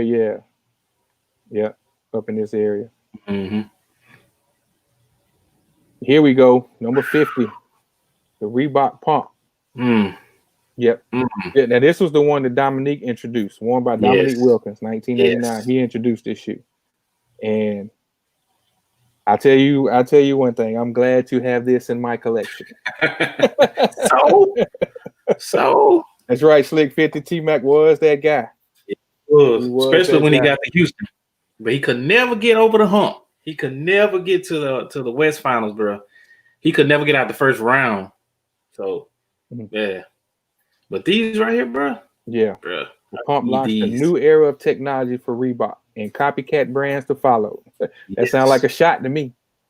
But see, you had a lot of people that came out after the fact. You know what I'm saying? Of course, you had Nike. Yeah, they was the first to put put that technology in a shoe. Yeah, you had Nike first. Well, you had Nike second. Then you had Spalding. They had a pump. LA Gear had a pump, and Troop had a pump. No, I didn't know Troop and Spalding had a pump. I knew LA Gear. They did. Yeah, this is a dope shoe right here to me. Man, that's fire. Yeah, flames, everything, bro. I needs that. 1,000 fire emojis. Exactly. Just put them on the screen right now. All right, number 49, the Flightposite 1. Let me say this. I hooped in this shoe so much back in the day to where the see what the arrow is, that part right there on the sole cracked. This shoe was a good hooping shoe. I love the hoop in this shoe. It looked good on the court, and it was a dope shoe to me, even though it's saying Time Magazine named this shoe the worst design of 1999. Nah, that's fire to me. Yeah, and right here where it says, among sneaker circles, the shoe was loved for its responsive performance and futuristic look. I agree. I agree. I had the it was like the all black version of this shoe. I had the copper, and I actually had the recent retro of the coppers. You talking about comfort? Is there? Now breathability? It's a hot ass shoe now. Yeah. Don't come out with some funky feet. You keep on playing like that. You know what I'm saying? That's right, JJ. He said this shoe was ahead of his time. It was. Yep. Pop said 5. Black Caddy said he wants these so bad. It's a dope shoe. It's definitely a dope shoe. Right there, the eggplant colorway is his favorite. Yeah, like I said, I had the copper. Matter of fact, I bought the copper from Ross for $50. Steal. Exactly. Discount. Deacon, that is. Number 48 is the Answer 4. Okay. Still with the DMX technology. But see, they got better. True. They got better with the whole aesthetic of the shoe, because that first Answer, it didn't do it for me. The comfort, like I said, the comfort was there, but just this shoe right here. Now, if you was to say which colorway I want in this shoe, it'd have to be that white and black, the step over. The white and black one, that's the one I would want. And that's just a dope shoe, bro. I mean, it's sleek. It's not doing too much, but it's speaking volumes at the same time. Yeah, it's kind of like it said, it's got the DMX, but they kind of hid the DMX. Whereas on the first Answers, that you could see it on the bottom, but they kind of covered it up with this one. They did they actually went to the drawing board on that one. Yeah. This kind of looks like if the question and the answer had a baby. Right. You know what I'm saying? That's what this looks like to me, because it's almost, it's got the part where the laces are kind of hidden from the answer, but it's got that toe box and the sleekness from the question. Man, you know how much some things selling for right now? What's that? Bread. Talking about the Answer, the 4s? Yeah, I think they roughly like $300 to $330, maybe $350. Okay. Yeah, they up there, bro. Slick said, yes, sir. The truth then and now. Oh, yeah. Make you just want to step over somebody with them. Got number 47, the Total Foamposite Max. I didn't like this shoe. The shoe felt heavy, felt bulky. I know Tim Duncan wore it, but I just wasn't a fan of this shoe. To me, Foamposite material doesn't look good on every shoe they put it on. And that's just, my opinion. Released in 1998. Foamposite, man, you got to actually break them in to actually get them formed to your feet. And the way people wear sneakers today, you ain't gonna be wearing no Foamposites for no 2-3 weeks straight. So Yeah, I'm not a fan of it. Me either. It looks heavy. Yes. Just sitting on the screen, it just looks heavy. Right. So yeah, I mean, I just didn't care for it. I just didn't care for it. I mean, Bryce Goat like him, you know. It 46 Reebok Shaq Gnosis. What was you about to say, bro?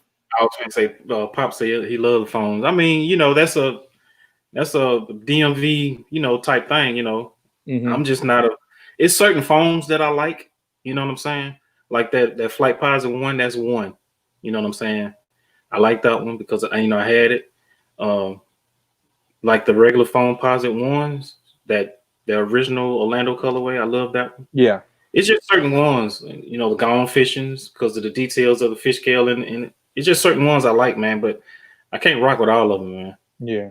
Caddy said when these retro, he'll have them. Tim Duncan. I thought they retro these not too long ago. It's been a few years ago since they retro, bro. Yeah. Because I think they did. It's probably like maybe 2008, somewhere up in there. Okay. Just kind of guesstimating because they came out with it was like a curry colorway. It was like that brown, like that beige, like a Timberland boot, like a butter. And that brown color, I seen those. They had them in Ross too. I could have swore. I mean, I thought for some reason I saw that silver colorway. I might be wrong though. No, I think they did come out with those too, but they had like a few colorways that was not OG, and they actually said in like, you know, your discount stores like Ross and Marshalls and stuff like that. Yeah. I knew I knew it wasn't a bestseller. Nah, you know. So yeah, with that being said, that shoe probably could have been down the list a little bit. It could have been 60.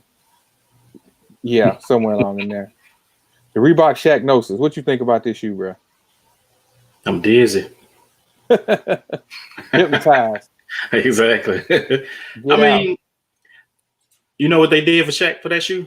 They actually put a pump on that shoe for him. Oh, really? For his PE? Yeah, I thought that was dope. It was like because back then they actually had like the CO2 cartridge for the actual instant pump. You know, they don't have that no more, but they actually had like a gun, not like a gun, but like a device. I know what you're talking about. I remember that. And they had that.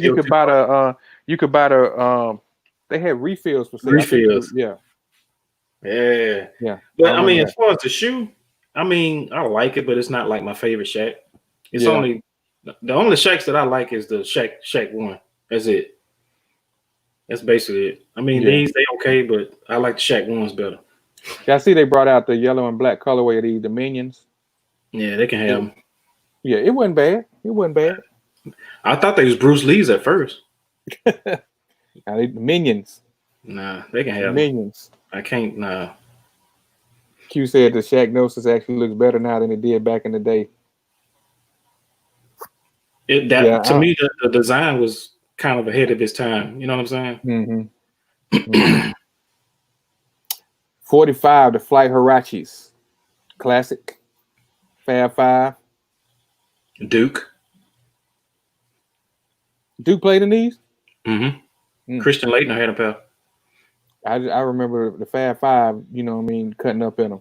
Yeah, they was more famous, you know what I'm saying, with it. Yeah.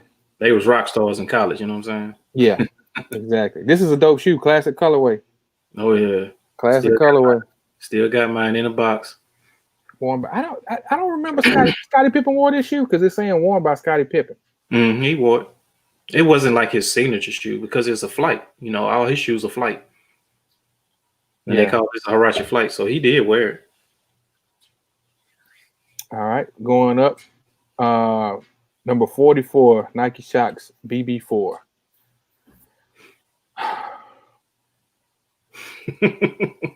That was a side like, man, I don't want to talk about this shoe.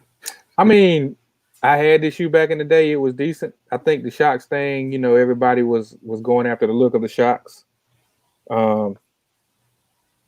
But I saw a little segment on the Sneak Diss podcast, and what's his name? What's the guy's name that's mainly on there?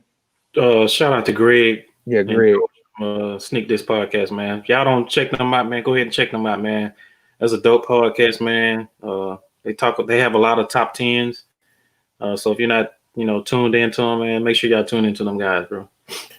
He said he feels like the Shocks messed up Vince's knee. Or he said something to that effect.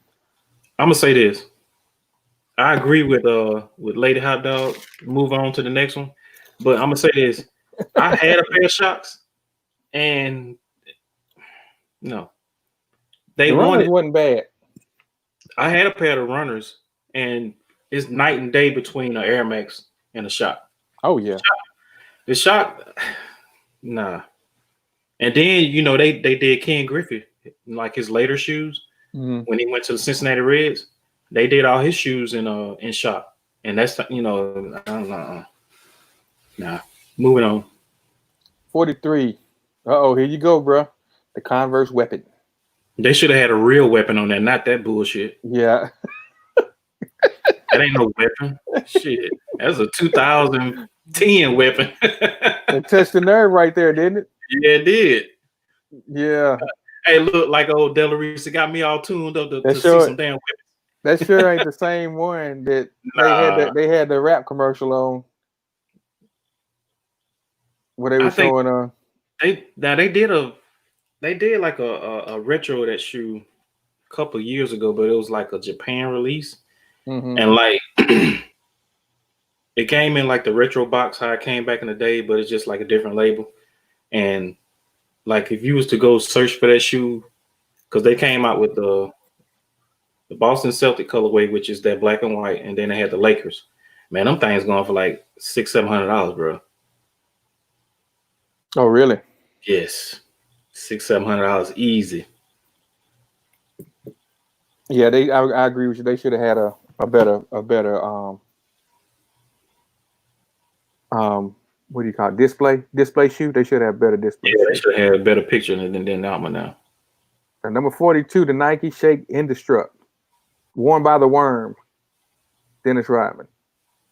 Man, after that Bulls documentary, I seen a lot of people trying to get this shoe. Well, that's the best one out of all their colorways anyway. Yeah. And you can rock that with anything, black and white. Yeah, it's a dope shoe. You know what? Shoe. This was sometime last year they had the white and red ones in City Gear on sale for like $50 or something like that. So I went to put the shoe on. I looked down. It seemed like one of my feet were the same size as both of my feet put together. That's how wide that shoe was, bro. It was just too fat. Yeah. You know what I'm saying? I mean, it's a dope shoe, but I mean, when I look down, I don't want 400 pounds on my shoes. I don't want to be looking like 400 pounds down there. Caddy said he prefer the Air Darwins over these. Yeah, I like the Air Darwins. Yeah, Air Darwins are way better than these, in my opinion.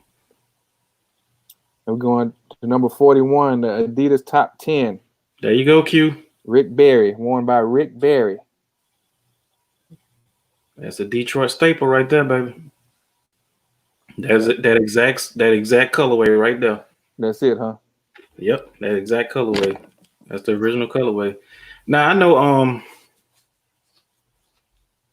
Adidas had one where they did a collaboration, I think. I don't know. I don't want to get the story wrong, but Q helped me out.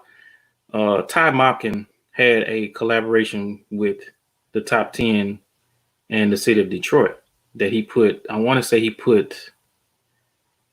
I forgot what he put on the side of it. Q helped me out what he put on the side of that shoe, because Adidas scrapped that whole deal and they actually turned around and put Top 10 on. I forgot what they put on the side of that shoe. Was it 313 for Detroit? I can't remember what it was. But shout out to Ty Mopkin, man. All the dope things he's doing with like Starter brand. He got his own starter shoe. He's got all the starter jackets. And I just thought it was, I thought it was a bad deal that Adidas did, to him. And he brought out that Detroit shoe because I think it was like a black patent leather with orange accents. Mm-hmm. I mean, that's like a straight Detroit Tigers colorway almost. You know what I'm saying? So yeah, Jay Jeff said they put 313 or yeah, 313 versus everybody. yeah. That's what it was. That's what it was. And they scrapped the whole deal, man. And they still came out with the shoe, but they put top 10 on the side of it. And I thought that was bullshit.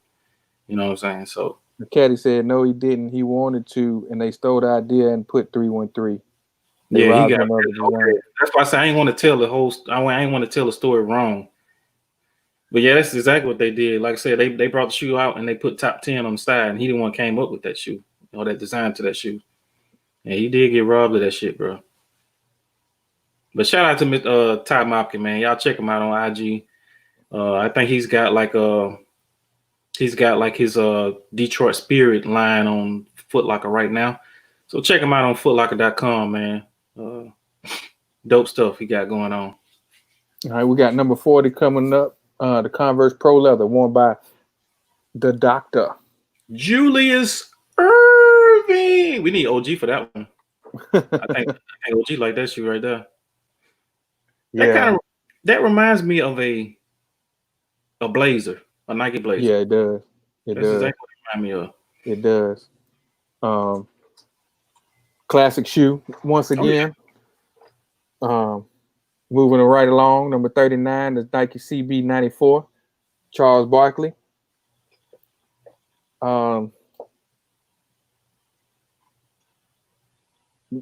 What's your thoughts on it? You got quiet on me. No, I mean, I thought maybe you were gonna say something. They actually finna retro that shoe again. I want to say maybe the end of this year, maybe next year. Yeah, I did see that. I did see that. Classic Charles Barkley shoe. I think they're gonna come out with the black colorway in that. Only thing I know about that shoe, which I had the retro back in like 2003, 4, somewhere up in there. That shoe is hard as you know what to get on everything. Yeah, got them elastic straps. Man, you need the jaws of life to actually open it up to put your feet in, bro. Yeah, Q said the black's supposed to drop again. Yeah, I don't know if it's like this year or next year sometime. I don't know. Number 38, Nike Zoom glove. Yeah, I was never a fan of that shoe, bro. Yeah, you could. I mean, the thing you could take the inside of this shoe out. No, that wasn't it. No, that was his later shoe because him and Scottie Pippen and Jason Kidd had the same type of shoe where they had like a skeleton shoe and then it was a shoe inside of it to where you can pull it out and you can wear the shoe that was inside and the shell was like how you remember the Adidas equipment where you can pull the sock line out. It was just a reverse effect to that. Yeah, I remember they had something like that. For some reason, I thought it was this one. What you laughing at? OG? Yeah, so y'all move too fast, man. Shit. Y'all disrespecting that Dr. J, man. Man. Yeah, I remember this shoe right here, zipping it up. It was too tight. I just didn't like the shoe, bro. Not even the black and white ones I didn't like. Yeah, I remember seeing people pulling this part down to expose the design on the inside. You can kind of see the design had like waves going in right there. They used to call those. This is what they call them back in the day. They used to call them monkey paws. Yeah, that's what they call them back in the day, bro. Little monkey paws on the side. All right, 37, the Kamikaze 2, worn by the Rain Man, Sean Kemp. Mm-hmm. They just retro this shoe. Yeah, they did the black and white ones, and they did the USA colorway so far. I like this shoe. I actually had the Kamikaze ones, but I actually like this one better than the one. But it's not like a shoe that I have to have. Yeah, you know what I'm saying. I mean, it looks good, but I don't have to have it. You know what I'm talking about? So yeah. I mean, the only colorway that really matters is that one there, that white, black, and green. I think the rest of them, the only one that I would probably get outside of that one, they had I think it's called the Alamo, that Packard Shoes did a collaboration with, because they had like the special box and they had like a pair of socks that came with. It was almost like what was that? It almost kind of looked like the '96 All-Star Game, NBA All-Star Game jerseys. Had that type colorway with it. It was like gray, pink, that teal colorway. But yeah, those probably the two kamikazes that I would probably pick out of all of them. Number 36, the Air Max Uptempo 1995, worn by Pippen. This shoe was another bulky shoe to me, and I didn't like this part back here because how you were saying it rubbed into your heel. Yeah, your Achilles. For me, that rubbed into the heel. So I didn't really care for this shoe, and it just didn't fit snug on me. It just felt like it was too loose up in here. Right. So I mean, this is it's an iconic shoe, with the full length bubbles in it, but just wasn't for me. I seen those in the outlet. What was this? About 2 weeks ago.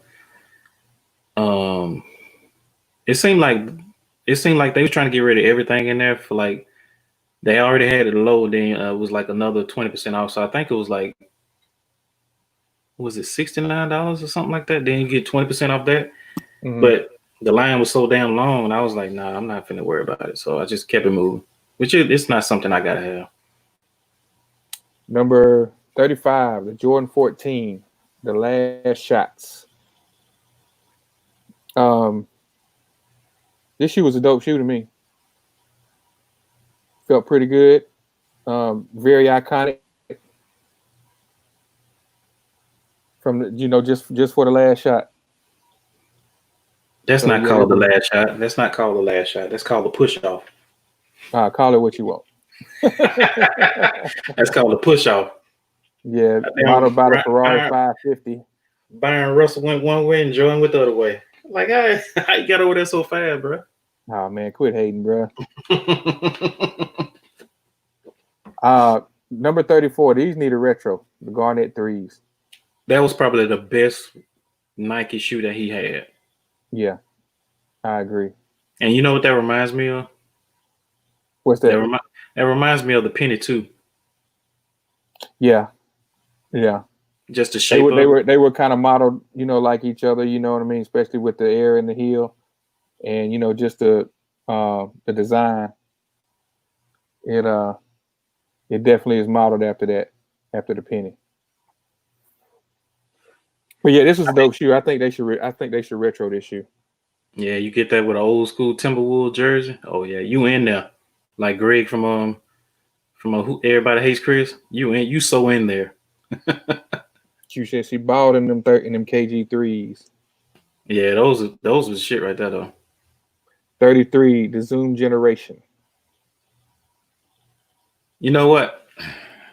Quick story. I got that shoe when it dropped on sneakers. I was surprised that I got it. I was thinking about keeping it. Then I said, man, you know what? I'm not going to rock these shoes because I'm really not a LeBron fan like that. That's not like a shoe that I wanted. So I so happened it goes to Atlanta for SneakerCon in 2017. And I met these three guys that was behind the table. They call themselves Talking Kicks with a Z. And I sold it to this guy, you know what I'm saying? He was wanting it. I said, man, here, you can have it. I'm blessing you with this. You know what I'm saying? And the rest is history. We've been rocking it together since then, man. So shout out to Talking Kicks and OG Sneakers, man. I sold that shoe to the OG Sneakers, man, for the family deal. I think that's where the Thug Tears come from, if I'm not mistaken. You know what I'm saying? But me personally, I'm not a fan of that shoe, bro. But that's a fact, BX. Anything LeBron she does, like, anyway. But yeah, this seemed like it was kind of a troll because I know you remember LeBron got the Hummer. I guess he was still in high school, and they was wondering how he got the Hummer. And they say right here that the three designers Hatfield, Avar, and Cooper tackled the project, pulling inspiration from the Hummer. So, yeah, that was kind of a troll, I guess. So number 32. I'm sorry, Pop. I'm not. I respect this game, but I'm not a LeBron fan. I mean, like, if you ask me what's my favorite LeBron, it has to be hands down the 7. Because I had the 7, so. Nike Blazer number 32. I ain't make it up, Q. Nah, I ain't make that up. Oh, look, it's Nike's Dr. J Pro Leather. Yeah, for real.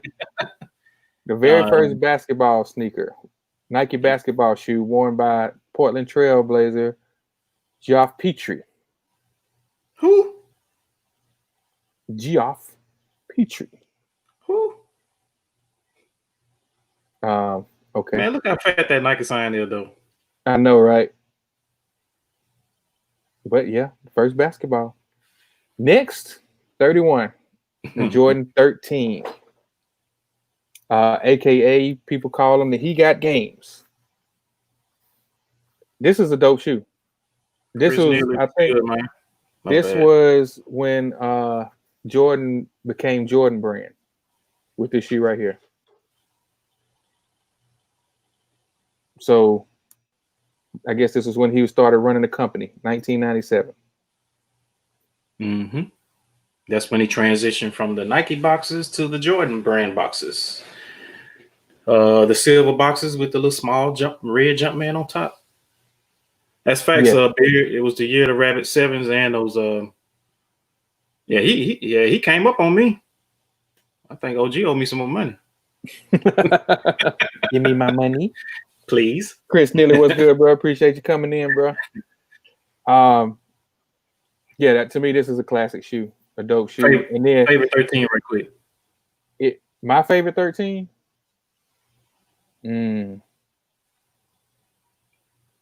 My favorite 13. That's a good question. I mean, you got nine OG is the neutral gray with the baby blue, with the Carolina blue. That's my favorite 9 OG colorway. I got you. But OG colorway, it might be these right here, bro. The white and black. I like the black and red too now. I know a lot of people say the Flints, but for me, it's between this one and the black and red. But see, he never wore the Flints though, did he? What did he wear in the All-Star game?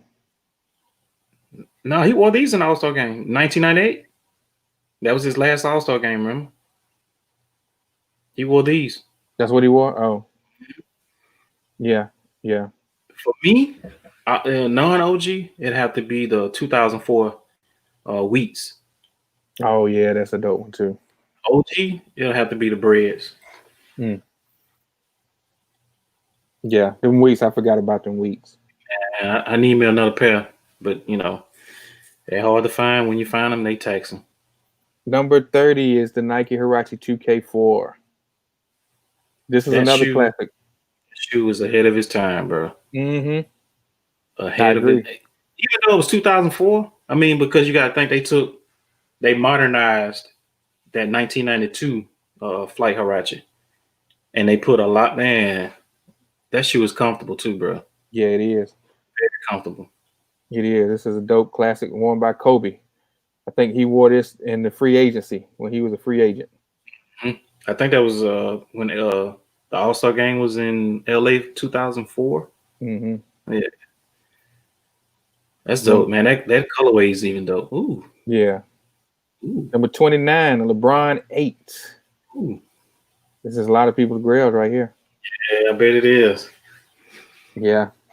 This shoe was a dope shoe. I like the full length, the air in it. Also in the 7s also. But yeah, this is a dope shoe right here. That color, man, I think it just broke. I think that colorway just surprised everybody. That preheat right there. Yeah. That colorway just like surprised. That whole Tiffany blue or green or whatever you want to call it. That right there just, and then with the hints of pink. Mm-hmm. That was one of those shoes like I have never seen anything like this before. You know what I'm saying? Just colorway, period. We're not going off the model, just the colorway, period. Yeah. Because I'm gonna say this. What colorway in those 8s is beating that? And all the colorways that came out of 8, which one is beating that one? I can't see. I can't see anything. I can't see anything. Q said she need that 8 to complete the South Beach pack. You know, Caddy will be on the lookout for you. All you gotta do is put in the word. That joker, he'll sniff it out for you. Get that bloodhound. Mm-hmm. Detective Caddy is on the mission. Number 28 is the Jordan 5. Inspired by the nose art seen on fighter planes. I don't think people realize what that is either. And when they say nose art, like on the fighter planes back in the day, they used to put like the teeth on there, you know, like the shark teeth. And that's where that comes. Oh shoot, what did I do? Oh man, come on. We're having technical difficulties, people, but we will be right back after these brief. You remember what number we was on? Oh, 28. Yeah. The Jordan 5. Jordan 5, 28. Yeah. Jordan 5. And that's your favorite, ain't it? My favorite. Of all time. Well, favorite Jordan silhouette, but not that colorway. Black Metallics is my favorite colorway. I don't know. Hands down, like I said, Black Metallic 5s is my all-time favorite Jordan colorway and silhouette. A lot of people think it's a bulky shoe. I love it, regardless of the fact. I do have these 2020 versions of the white and fire red, but I wish they would bring out the fire red with the black tongue and 23 on the side this year, because it's the year of the 5. I mean, they've given us some pretty dope, 5s thus far. I don't know how I feel about those What the 5s that's coming out. I really don't. It's almost like I can get, on one shoe I can get the Tokyo 5, but what's on the other feet? I just don't know how I feel about all those colors, man. Have you seen like the finished? Well, like I've seen better pictures of it, and it looks like they kind of like put the Raging Bulls theme with the Tokyo theme, and then just added a lot of I guess you would say non-OG colorway themes to it. I seen a chart where they show like in the shoes, it's 8 different shoes in that one shoe. I mean, they already did the top 3s, which to me, I think the top 3s. I seen somebody actually do a tongue swap on the top 3s. And they actually put like the 3M material on the tongue on it, and I thought that was pretty dope. That's probably how they should have did it. You know what I'm saying? I just don't know how I feel about these that's coming out. Like I said, I understand. Oh shit. They got them green things. I just don't know why they not giving us that shoe as the shoe that I just said, the fire red 5s with the black tongue. I just don't know why they're not giving us that shoe as opposed to. I just don't like too many colors on my shoes. I guess that's just me. Well, number 27 is the Kobe Grinch. I'll be honest with you, if they bring this shoe back out, I would try to get this shoe. This is my favorite Kobe right here. This is my favorite Kobe. That's probably the grail of all grails for Kobe's, in my opinion. Yeah. This is a dope shoe. You got some. They even did a Grinch like that in the. Was it the 10, the low top 10s? I think they did a Grinch colorway in the 10s, which was actually you could have did that on Nike ID, but then I think so many people was getting it, and then they was reselling it for a lot of money. They just shut that whole colorway down on that model of Kobe. Yeah, it's a dope shoe right here. Number 26, the Air Swoops. Swoops. The first women basketball player to have her own signature shoe. Right. Let me address what BX said.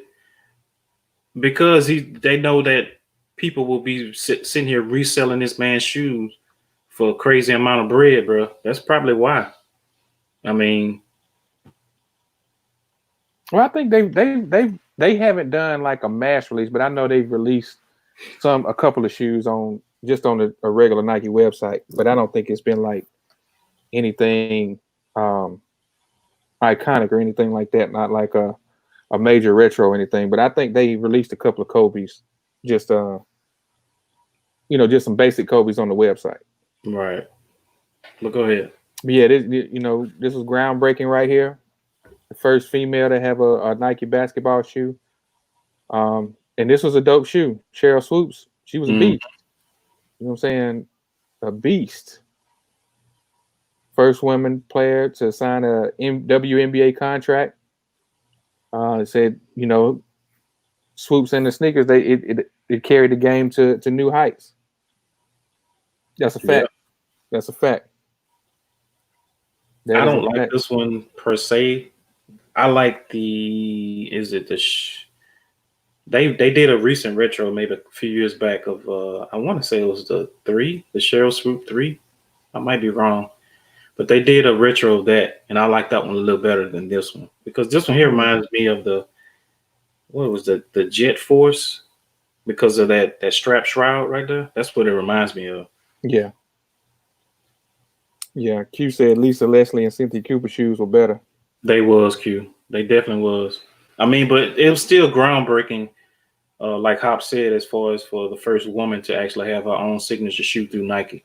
So that was groundbreaking. Because it opened up the doors for, other females to get their own signature shoes. Right. Classic shoe right here, number 25, the Air Penny 1. That baby right there. Yeah. Now that's one that they need to release in this colorway. Same material, same build. Stop playing Nike. Yeah. Let's make it happen. Classic iconic shoe right here, man. This shoe right here. Woo. I remember first seeing this shoe, man, with that jewel swoosh and the 1 cent on the back, and the colorways, that black and royal blue. Yeah, this is fire. Is it Penny's birthday today, or was it a day or two ago? It was yesterday. I want to say it was yesterday. So happy birthday, late at 1 cent. Man, it don't get no better than that, bro. Fact. Like they, a couple of years ago, they came out with like these. I think they had a Miami Heat colorway like this. They had a maroon and gold and white. I mean, come on now, give us what we want. Colorway. New York Knicks colorway was fire. They didn't come. That was not a recent drop though. Yeah, I know. It was like early 2000s. When that came out, like 2006, 5, 6, somewhere up in there. Mm-hmm. I might be wrong. 24 to Jordan 12. I'm gonna say something. Call me crazy, but I like this shoe. I like this shoe better than the 11. I can agree with you. I agree with you. I like this shoe better than 11. This shoe fits way more better. It's way more comfortable. Yes. And to me, this shoe is just. I like this shoe. I like the shoe. I like it a lot. I like it a lot. Yeah, this shoe right here, man. I'm gonna say, hands down, to me, that's the most comfortablest Jordan signature shoe, in my opinion. It's yeah. Them in the 34s is neck and neck in my opinion, but those there that got like the slight edge over the 34s. Yeah, there's something about that Zoom Air they got in that shoe right there, man. It just, I love the way it, it feels on foot. I love the way it feels on foot. Yeah, they waiting on the Texas. My wife just yelled out this was her first pair of Jordans, so yeah. Really? She likes those. Okay then. Number 23, the Adidas Crazy Light, worn by Derrick Rose. I remember this shoe because Foot Locker gave us a free pair of these. They were getting away.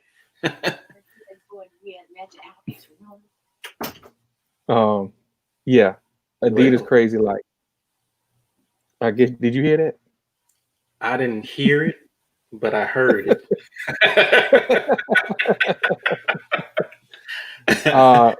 Yeah, Adidas Crazy Lights. This was probably one of the lightest basketball shoes ever. Yeah. It weighed 9.8 ounces, but it felt like crap. Yeah, my son had those too. He played basketball in them. He told them all to hell and back. Mm-hmm. Exactly. The soles didn't. The soles didn't. They didn't last long. Yeah, because I think he got a hole in them shoes now in the bottom in the forefoot. Yeah, I don't doubt it. Yeah, you got a hole in it. The soles didn't last longer. I like it, and I don't know if this is on here because of just that reason right there, because it was a light basketball shoe, but I think this is too high on the list. 23? Yeah. Yeah. Maybe because facts, Johnny J. The lightest basketball shoe, maybe. Yeah, I don't know if Johnny J worked at Foot Locker, but yeah, we got a free pair of these. I think I had the black and red pair. I think they had 3 colorways come out at the same time, and they let us pick which one we wanted. So yeah, needless to say, I don't think I wore them to work. Number 22, the Nike LeBron 7 red carpets colorway on here. I'm gonna be honest with you, I slept on this shoe back in the day. But when the retro came out and I got this shoe, I was like, man, this shoe is actually pretty comfortable. It feels pretty good. That colorway is dope. Also, another shoe. Shout out to Caddy. Also, another shoe that's modeled after the 11, the Jordan 11. Yeah. Hence the patent leather around the mud guard, the mesh upper. BX, I'm not sure if that was a shoe that messed up his knees or not, but I don't think he was the same after that. I'm not sure. Facts, Q, red carpets is a must. But yeah, this is definitely a dope shoe. This is definitely a dope shoe. Yeah, I fell in love with this one back in the day when it came out because I had the it was a cool gray pair. It was cool gray and orange. That's the way I had. Yeah. Man, I fell in love with that shoe, bro. It was like the patent leather was like glistening. People was like, man, what are those? You know what I'm saying? It was like in a good way. Like, what are those? You know, like they had an all gray colorway come out too. Yeah, they had, because they was like Foot Locker exclusives, I believe, or East Bay exclusives, one of them. It was like an all gray pair. Then they had the gray and orange, which I had, and then they had a gray and blue pair, I believe, too, and a gray and red pair. So yeah, those are dope, man. That's what made me fall in love with the Sevens, man. Yeah. Number 21, the Fila Grant Heels. I'm gonna say this, man. I'm gonna say this, man. If Grant Hill hadn't got hurt, bro, I think he would have probably been the closest thing to Jordan. Because Grant Hill was a beast when he came in the league, bro. But we can say that about a lot of people like that, like T-Mac. No. Grant Hill was on another level, bro. I think Grant Hill could have been the next Scotty, not Jordan, in my opinion. Grant Hill was carrying Detroit, bro. I know he was.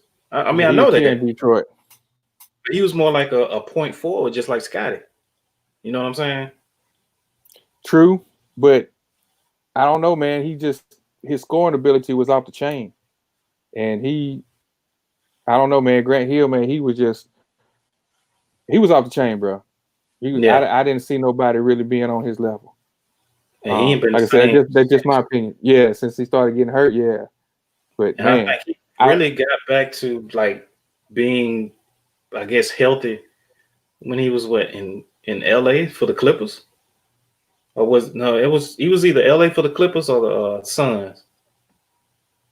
When I saw a highlight reel of Grant Hill a couple of days ago, it's crazy that we talking about this because a couple of days ago, man, he was dunking on people like crazy, man. Like, I'm gonna find that video and send it to you. And man, I forgot about Grant Hill. Number 20, the Zoom Flight 95, worn by Jason Kidd. Jason Kidd things. Yeah. Tell me your thoughts on this shoe. I wasn't a fan. I liked them. I just didn't like the white bottoms. You know what I'm saying? That all white outsole. That's the only thing I didn't like about them. That one there is probably the best colorway in all the colorways that came out in that shoe. It was the sole was kind of hard to break in because it was it was real solid. You know what I'm saying? It didn't have any give to it. I think the most notable thing is those bug eyes on the side that a lot of people liked about them, man. And then that carbon fiber look. I think that's what brought that shoe out, because if it was just a regular black, white, and the gray, I don't think it would sit right with everybody, in my opinion, as opposed to the carbon fiber details that they got in it. And it's not real carbon fiber on the sides. It's just painted on. You know what I'm saying? It's not real carbon fiber. What you thought? But yeah, I mean the carbon fiber looked good, but I don't know. I just didn't really care for the shoe like that. I agree. Number 19. What'd she say? No, I'm not trying not to wear much. The midsole is so huge and white. Yeah. I was saying it's just there's too much white, man. Number 19. The Jordan 6. This is my second favorite Jordan of all time. Silhouette wise. Won his first championship in. The shoe was iconic. The lace lock, the holes in the tongue. To me, this shoe, I just love this silhouette. I think it's one of the cleaner black, and just one of the cleaner black Jordans in this whole line. Mm-hmm. Even though I like the black metallic 5s, I just think this one here is much more cleaner. Yeah, cleaner, sleeker. It's more cleaner, sleeker, and even back then the tongue set so high above the actual shoe itself. Nike still can't get that right. Yeah, this shoe right here, man. It was just I just love the way this shoe looked. Q said the 6s don't do it for. I mean, they fire, man. That one, and the Carmines are probably the two favorites in that model. Yeah, I can't wait for the Carmines. Can't wait for the Carmines. Ain't lying. Gotta have those. BX infrared, because that's the OGs. Yeah, that's infrared. I'd rather have infrared than true red. Yeah, a lot of people say that. Well, actually, I gave them to my son, but I had the varsity reds. But a lot of people saying that he played in the his championship run in '91. He played in the true red or varsity red. No, he played in the infrareds. Mm-hmm. True red and varsity red didn't come out until later. Infrared came out first because it made that shoe pop. That's what gave it that pop appeal. But I don't know if it was that because which one? When did they come out with the what was the last 6 to infrared to come out before this latest one with the OG treatment? It had like that pink. That pink. Yeah, they had to go all wrong on that one, and the materials was trash. The midsole was like walking on cement. That was just, to me, that was a trash attempt at that shoe. I mean, but at the time, people was checking for that shoe because they felt like it was close to the OG, but it wasn't. Mm-hmm. Just because they had we got number 18, the Penny 2s. BX Penny 1s for me, but I do like the Penny 2s. Like I would love if they retro this shoe. Yeah, I like the Penny 1s too. Yeah. And then around this time they had the Little Penny commercials. Little Penny was off the chain. Little Penny was off the chain, but yeah, this is a dope shoe. I remember they had the white and blue ones in Ross about a couple years ago, and I should have grabbed them then, but I would prefer this black and blue pair. Yeah, I like that one better. 17 is the Kobe 5. I really wasn't a fan of this shoe either. There's not too many Kobe shoes I'm a fan of, to be honest with you. But they say that's the greatest Kobe basketball shoe to hoop in. That one or that one and the 8. Yeah, it's just a low top shoe with a Nike sign on it. Right. Give me the Grinch and I'm good. We got Kobe back to back, Adidas Kobe 8. Now this is a dope shoe. But look at that shoe. Look at that midsole. Yeah. That mug is thick. Yes, it is. Yes, it is. The Kobe 8, number 16. I don't know how I feel about where this is at on the list. That's gotta be. I know it's supposed to be. I know they say it's supposed to be like the feet that you wear design, but that's gotta be a heavy shoe. Yeah. That's gotta be a heavy shoe. Gotta be. Number 15, which is really a skate shoe now, is the Nike Dunk. 1985, worn by multiple players. I think this was mainly like a college basketball shoe back in the day, wasn't it? Mm-hmm. Yeah. Yeah, they had all the colleges that were sponsored by Nike. They gave them their own colorway of the shoe. Right. But yeah, this is turned into a skateboard hype beast shoe now. Yeah. But still a dope shoe. This is either you love it or you hate it shoe, in my opinion. It's all right. Number 14, the AND1 Tai Chi. I think this is on the list because of Vince Carter. Yep. Dunk Contest 2000. Yep. Yeah. You know what they look like? They're like Question. It does. From this side, but when you turn it to the other side, it's got the red going around the toe box a little bit more. Yeah. But yeah, the silhouette does look like that Question. Mm-hmm. Yeah. And I think they just did a retro of this shoe. I think OG got this shoe when they retroed it. Yeah, I think you did. But this was probably the only AND1 shoe that I liked. I think this was the only one that I liked. So we're going to move on to number 13, the Air More Up Tempo. Another shoe worn by Scottie Pippen. This shoe is bulky and heavy to me. What do you think? I don't like them. Never did like those shoes. Yeah, a lot of people like this shoe. I know they've been restocking the USA colorways of this shoe, and people have been buying them. I just wasn't a fan. Too big, too bulky, too heavy. I just didn't like it.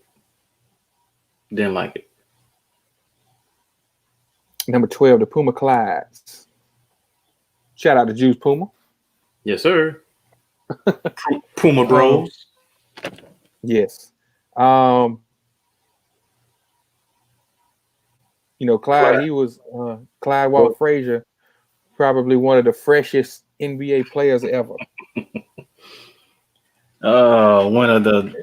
He was a fashion statement back in the day. This man coming in looking like a damn pimp playing basketball. First basketball player to have his signature shoe. Mm-hmm. I would say first black basketball player to have his signature shoe. I think that was a dope. Even though it was a low top, I think it's still dope. Yeah, definitely a classic. Oh yeah, still to this day. Number 11. Now this right here you go, Red. Nah, that's you too, ain't?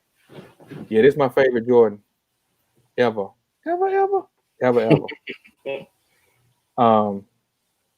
Yeah, this shoe, my first Jordan that I ever bought, that I ever had. Classic shoe, the shot. I just love everything about this shoe, man. I can't wait for the white and fire reds to come out and the military blues to come out. Oh, go ahead. No, I was gonna say, and then I'll be straight. Like I would be straight. What's the best quality bread that came out, in your opinion? It's got to be the 99s. The 99 bread. It's beating the 19s? Yeah. Really? Yeah. Because the 99 still holding up, ain't it? I mean, they still holding up, and then that's closer to the OG, in my opinion. It's the 99s. They got the white going around the edges. The Nike Air is straight on the back. And then the material I think it's closer to that Durabuck than it is the 99 version. I mean the 2019 version. And it also already has the white lines already on them. Mm-hmm. And you don't even have to paint them on the 2099 version. Yeah, I still need to get mine done. I need to get mine done like that. The 2019. But yeah, this is a dope shoe right here to me. Dope shoe. Should be higher on the list. It should be. It should be. Nike Hyperdunk, number 10. We in the top 10 now. We made it to the top 10.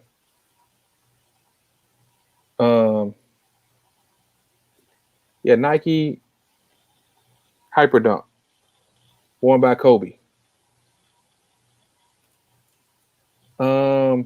I guess they put this shoe up here because of the technology. I guess. I mean, I didn't have. I don't even know. I don't even know what to say on this one. I'm good on this one. Yeah, I'm good on this one. They put that colorway up, I guess, to kind of sway everybody, but I'm good. Yeah, I actually like the Huaraches, the 2K Huaraches better than this one. Yeah, I do too. Adidas Superstar, another basketball shoe that's turned into a casual shoe. Yeah, lifestyle shoe, exactly. Yeah. I mean, you can't get no classier than that white and black. Mm-hmm. Can't get no classier. Run DMC took it to another level with these with no shoestrings in them. I did not win them. I bought them off the ad with the Levi denim. Yeah, number 9 on the list. What you think? I mean, it's a classic, iconic shoe. I don't know about playing no basketball in them though. No, that's for damn sure. Shit, arch didn't fail. You're damn. Hey, you be bleeding like Jordan was when he wore those ones in '95. Nah, I'm good on those. Yeah, BX, those were inspired by the Air Max. Yeah, they going for bread too. Those right there. Yeah, the Hyperdunk. Those were inspired by the Air Max. Number 8, the Reebok Question. I was waiting to see this shoe. I think this shoe should be in the top 10. It's still a classic shoe. A lot of people still rocking this shoe. The original ones, with the real Hexalite, should be in the top 5, in my opinion. Yeah. They just making it a dope lifestyle shoe right now. Yeah, definitely should be in the top 10. Number 7 is the Kobe 4. Got the Lunar foam, the Flywire.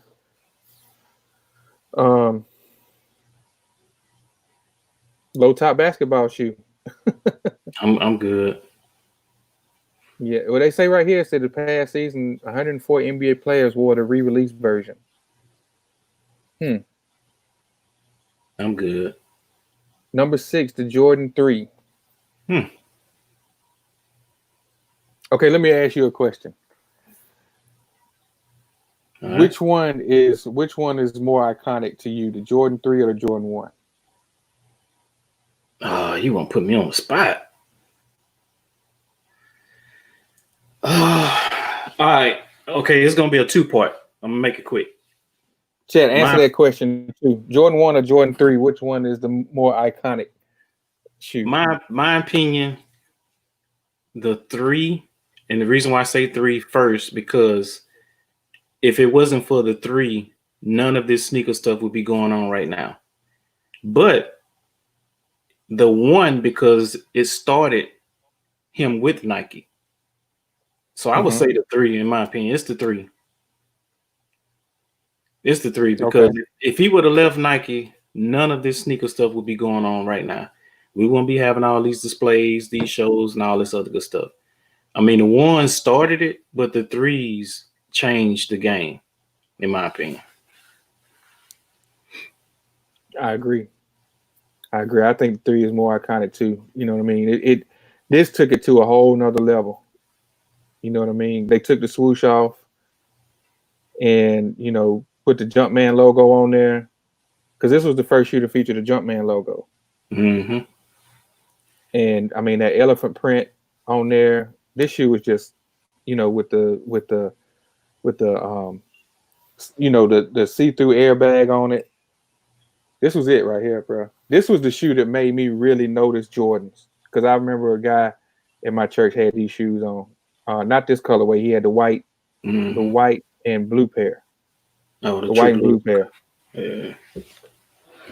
I mean, bro, you gotta think about it. That's a fact, Beard. He said 3 never was not dope. One just got live for real. That's a fact because I say about 2015, 2016, when nobody checking for no ones. When that Chicago one came out, no one. Yes, when that Chicago one came out in 2015, that's when the hype on the one started going up. So they started making with the OG treatment and putting all the nice leather and stuff on there. But as far as the threes, if they didn't put Tinker on that project, if they didn't put him on that project to try to sway him, because I'm pretty sure everybody saw the documentary and saw how Tinker just threw a lot of stuff at him, sweatsuits, you know what I'm saying, the whole apparel to match this shoe. If they didn't do that, if they didn't say, hey, man, we want Tinker to head this project, if they didn't do that, bro, we wouldn't be sitting here talking right now. Yeah, exactly, man. I remember when it was around like 2001, 2002 when the ones came out, when they brought them ones back out, where they brought the black and royal pair out. And I think they had like a gray pair. They had that chrome Jordan keychain. You remember those? Yeah, that was you talking about the all gray one? It was the Japan release. Yeah, I had those. Man, well, this might be a different one, but I remember them black and blue and satin Foot Locker. They went down to like $30 because nobody wanted them. Well, check this out: the '94 one Jordan 1 Chicago ones. They sat in Marshalls for $20. I believe it. All right, going to number 5, we got the Converse Chuck Taylor All-Star. Top 5. Top 5 dead or alive. Man, I cannot wear Chucks, man. I cannot wear Chucks. I can't either. I cannot wear Chucks. This is a classic shoe, though. I mean, it is. Classic shoe. It is. I think to me it looks good on like smaller people feet, like small feet. Like if you go, it don't look good to me big on a big person's feet or big feet. Like mine, I'm a 11 and a half, 12. It don't look good on my feet. But if you go like to somebody that wears like a 7 or 8 or something like that, it looks good on their feet. And to me, it looks comfortable. And a big dude don't need to be wearing that shoe anyway. Just my opinion. There's no kind of arch support, no kind of cushioning in it. I mean, you're walking on a piece of rubber. That's it. Where's the comfort in that? Chucks is still a top seller. It is. I never forget, man. I was playing ball at the gym down here one day, and this dude came in. He had a pair of Chuck. He came in wearing some Jordans, and the Joker had a pair of Chuck Taylors over his shoulder with the shoestrings tied together. That Joker sat down, took them Jordans off, and put them Chuck Taylors on and hooped in them things about 4 or 5 games. Sat back down after that was over with, took them Chuck Taylors off, swung them back over his shoulder, put the Jordans on, and walked out. I said, heck no. I don't see how he did that. I do not see how they did that. But being stupid. So yeah, I can see this. Your favorite racist wore Chucks back in the day. The Bruce Leroy, that's right. I call them show notes. Because that's who had them show notes. Oh man. I guess because of the iconic style of the Chuck, I guess that's why it's high up there. And then, like I said, it's still a bestseller. Number 4, the Foamposite. I don't know if this should. This is a dope shoe. Should this be number 4? I never played basketball in that shoe. I mean, so I can't say, because I know it's a heavy shoe. To me, hands down the best colorway of all time for all foams. But as far as 4, I mean, no, not in my opinion. Like I said, not in my opinion, because I never played basketball in it. But I have wore it just walking around, and hell, that's like having center blocks on your feet. You know what I'm saying? It is a slightly heavy shoe. I'll be honest with you. I feel like that Penny One should be higher than this shoe. That's just my opinion. Yeah, that should be at least. I mean, in my opinion, it should be around about 10 or 11, 12, something like that. Yeah, I don't know why this one is up this high, to be honest with you. Maybe because I agree. Not, go ahead. I was gonna say I agree. Be higher than the 3. I don't see how that's higher than the 3 either. You know what I'm saying? But wow. Get the out of here, Caddy. Oh man, keep it moving. Nothing to see. Number 3, Nike Air Force One. Oh, but that is a basketball shoe. That is a basketball shoe. Yes. Yes. And correct me if I'm wrong, but this is the first basketball shoe to have air in it? Yes. That's what I thought. 82. What I thought. Yep, 1982. Yeah, I agree. Foam's higher than the 3. That is crazy. But worn by Moses Malone. Still probably one of Nike's best-selling shoe ever. And with no type of publicity. That's the crazy part about it. Yeah. Yep. No kind of marketing money on that.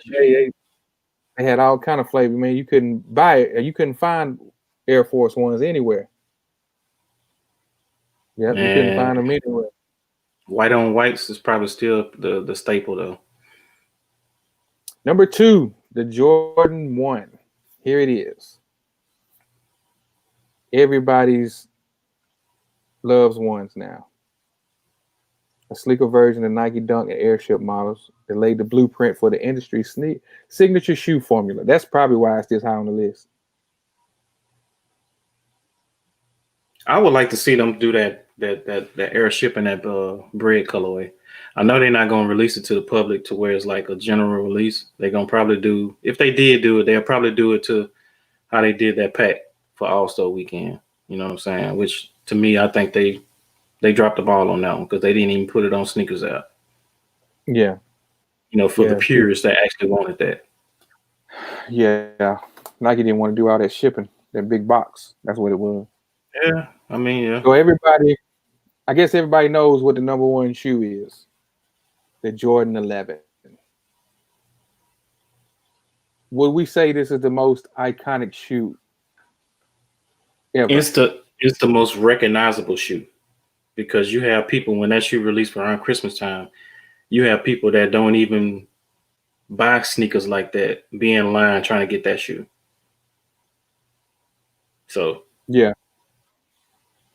I mean, the greatest basketball is this like the greatest basketball shoe list? Well, this is ESPN. Their top 72, I guess. 70 or 72. I mean, that's like saying is this the greatest basketball shoe ever? You know what I'm saying? I guess they're saying this because this is probably the most recognized shoe in history, other than the Chuck Taylor. Right. I'll have to say this is probably the most recognized shoe because you got people, man, that don't even. Like I said, when I was working at Foot Locker, man, I would have people, man, that I ain't heard from in 5 years. Hey, man, can you get me, look out for me? I was like, man, how you get my number? You know what I'm saying? What? I kind of agree with Cat. He's like Air Force One should have been number 2. The shoe changed the game for Nike. Yeah, I kind of agree with that. I agree with that. Yeah, I agree with that. You got to have the Air Force One before the 1. Yeah. Right. But the Jordan 11. I mean, everybody loves this shoe. It's a dope shoe. It's not. I wouldn't put this in my Jordan top. This is not a grail for me. I guess you could say. Not me either. I know it's a lot of people's grails. But yeah, to me, I mean, it's a dope shoe. I mean, it was nothing like it when it came out with the patent leather. Because when that shoe came out, you had people wearing this shoe to prom, to church, everywhere. That's what started. Yeah, that's what started it though. You know what I'm saying? People wearing that for like they wedding, pictures and stuff like that because of the patent leather aspect. So that's how it started. So from that point, you start seeing people wearing different type of sneakers because they never thought to wear sneakers with, suits and tuxedos and stuff like that. So yeah, that's you started that trend. Right. I mean, me personally, I like 11s, but I don't have to have an 11, bro, at all. I figure the older you get, the more you look at comfort now. You know what I'm saying? And to me, this is not a comfortable shoe. Yeah. You mean at 12 any day over these? Facts. I agree. So that's the list. That's a long ass list. Yeah, it was. It was top 24. Yeah, that's a long list. So let us know what you guys think about the list. No Caddy, no Beard, Big Baller Brand did not make the list. Man, they were 75. They were 75. They almost made the list. Yeah, 75. They were 75. I believe if they would have got everybody their shoes, they probably would have been a little bit higher. And drop that price on them too. For real. So I'm about to stop screen sharing. So yeah, that was the list, man. Like I said, there was some stuff that we didn't I know I didn't agree with. I thought some stuff should have been moved around. The Dada definitely should have never been on the list. And like I said, how you gonna have the Chris Webbers on there and not the Spree Rails with the spinning rim on it? Man. How you not gonna have the spinning rim on there? I'm riding spinners. They don't stop. All right. So yeah, it was a long list, Q. That definitely was a long list. Yeah. But yeah, appreciate everybody sticking it out with us. Because we've been going for a minute. Yeah, I didn't think it was going that long. Yeah. Hey man, time flies. Yeah, the time flies when you're having fun, right? Yeah, man. Appreciate you, Johnny J's. Yes, sir, man. Appreciate everybody sticking it out with us, man. We want to say thank you to everybody. The list was different. We have been talking about doing this list for a minute, and we was like, man, we might as well go ahead and check it out and see what's what. But like I said, appreciate everybody coming through, man, and rocking with us. So good to see some new faces in the chat, man. We hope you guys come back and check us out. Facts. Appreciate you, Pop.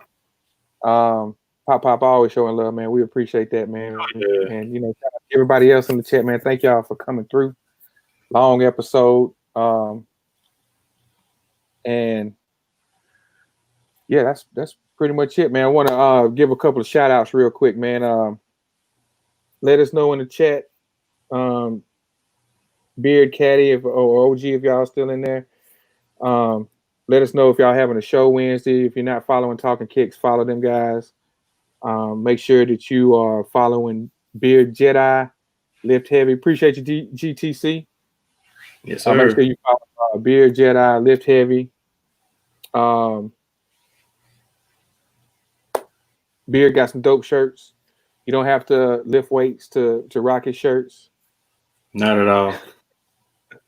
And yeah, man, go show him some love, man. Also, like I said, shout out Q. I know she put her stuff in the chat. Beard, if you want, put your stuff in the chat. Also, man, let them know where to find you at the website. Q, put your stuff back in the chat. Also, man, anybody that's got anything going on, man, put your stuff in the chat, man. You so Beard. People can make sure that they follow. Yeah, I saw Beard, man. He's sick. Man, he's sick. But make sure that y'all, like I said, Mature Kids, they came on before us. They normally go on at 7 o'clock Central, man. Make sure you're checking them out. Follow Q the Queen on YouTube and IG. She's always throwing up dope content, doing sneaker reviews. Who else? Monday Midsole, check them out on Mondays. Who we got Tuesday? Oh, you got Snatching Souls on Tuesdays and Thursdays. They go up live. I think it's the Next Up Crew. We had a few of the guys from Next Up Crew in here. On Wednesday, of course, you got Talking Kicks. Don't forget, like I said, Rep Milwaukee. Yeah, he goes up Tuesdays too. I want to say he was supposed to do Kwame, but in the recent light of his father passing, our condolences once again goes out to you and your family, man. I don't know if he's gonna come back on this Tuesday. Q, Caddy, one of y'all, BX, let us know. But they do go up on Tuesdays on Sneakerheads Clothing Line radio show. Once again, on Wednesdays, you got Talking Kicks. They come on. Then you got Thursdays, Snatch Your Souls again. And you also have Sneak This. They don't do a live show, but they do a pre-recorded show, but they always come on Thursdays. Very dope show. Very dope show. If you're not listening to them, I advise you to listen to Sneak This podcast. Dope brothers over there, Greg and George, and they do have a few guests here and there. Also, you got Who Has the Heat. They normally have their pre-battles on Thursdays and their battles on Saturdays. Y'all check them out. I think Hop, said something early in the show about them. 313, E-Money, PM Harvey, and McFly KOF. Them guys got a dope thing going on. Y'all keep it going. Rock with them. Also on Friday. Okay, go ahead. Also on Fridays and Monday, Midsole have a Soul Survivor, I think that's how you pronounce it, sneaker battle that they do every Fridays at 7:00. So y'all check them out. It's a different format where it actually, you show the shoe without knowing who actually shows the shoe first, and then the second part of it is the actual story that they have to tell about the shoe to sell it. Something different. So go check them out. Saturdays, normally be Who Has the Heat when they do their battles. I don't know exactly when they're coming back on, but I think everybody's itching for them to come back on. You also have Run Reviews that goes up, he goes up whenever. Sometimes it'd be almost every night. I know he does like some type of like a lunchtime thing, like a lunchtime chat, but he always doing battles, almost every day, if not every other day. So check him out. I think that's a dope thing that he's doing over there too.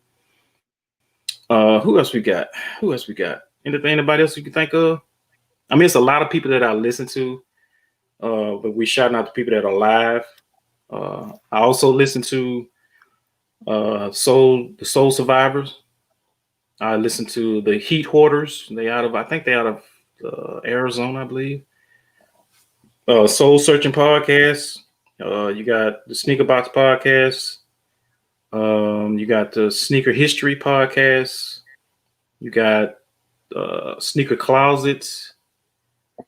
It's a lot of them out there, man. It's a lot of them. It's a lot of them. I listen to, when you at work or you're doing something, you can't really watch it, but you can listen. Yeah. I mean, that's just a dope thing I can do too, man. Just listen. So those people, man, I'm pretty sure there's more out there that we haven't, came across or we just forgot. But support is key. Support, just support the people, man. That's actually doing the stuff that you like to see or hear.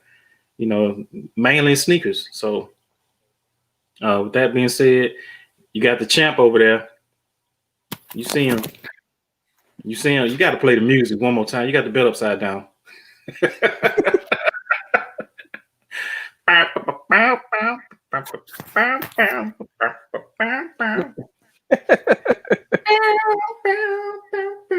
Too sweet. Yeah, that boy got that championship belt. And he gonna wear that all week. He wearing that all week on his shoulder, even at work. He's putting it upside down. Oh man. He's putting it upside down. Shout out to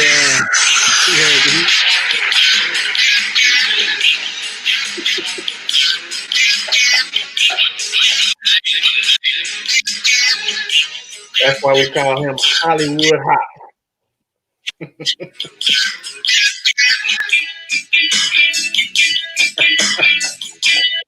That's right, Caddy. Hollywood Hop Hogan. That's right.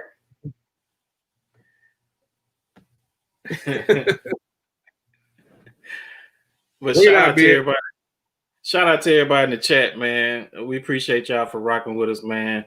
Next week will be our snap. There they go. Just in case y'all haven't seen them, y'all late to the party. There they go. They look good, man. They look damn good. Beard, Yeah. you did your thing on that logo, man. When you made that logo for us, bro. Hey, we you know they ready, man.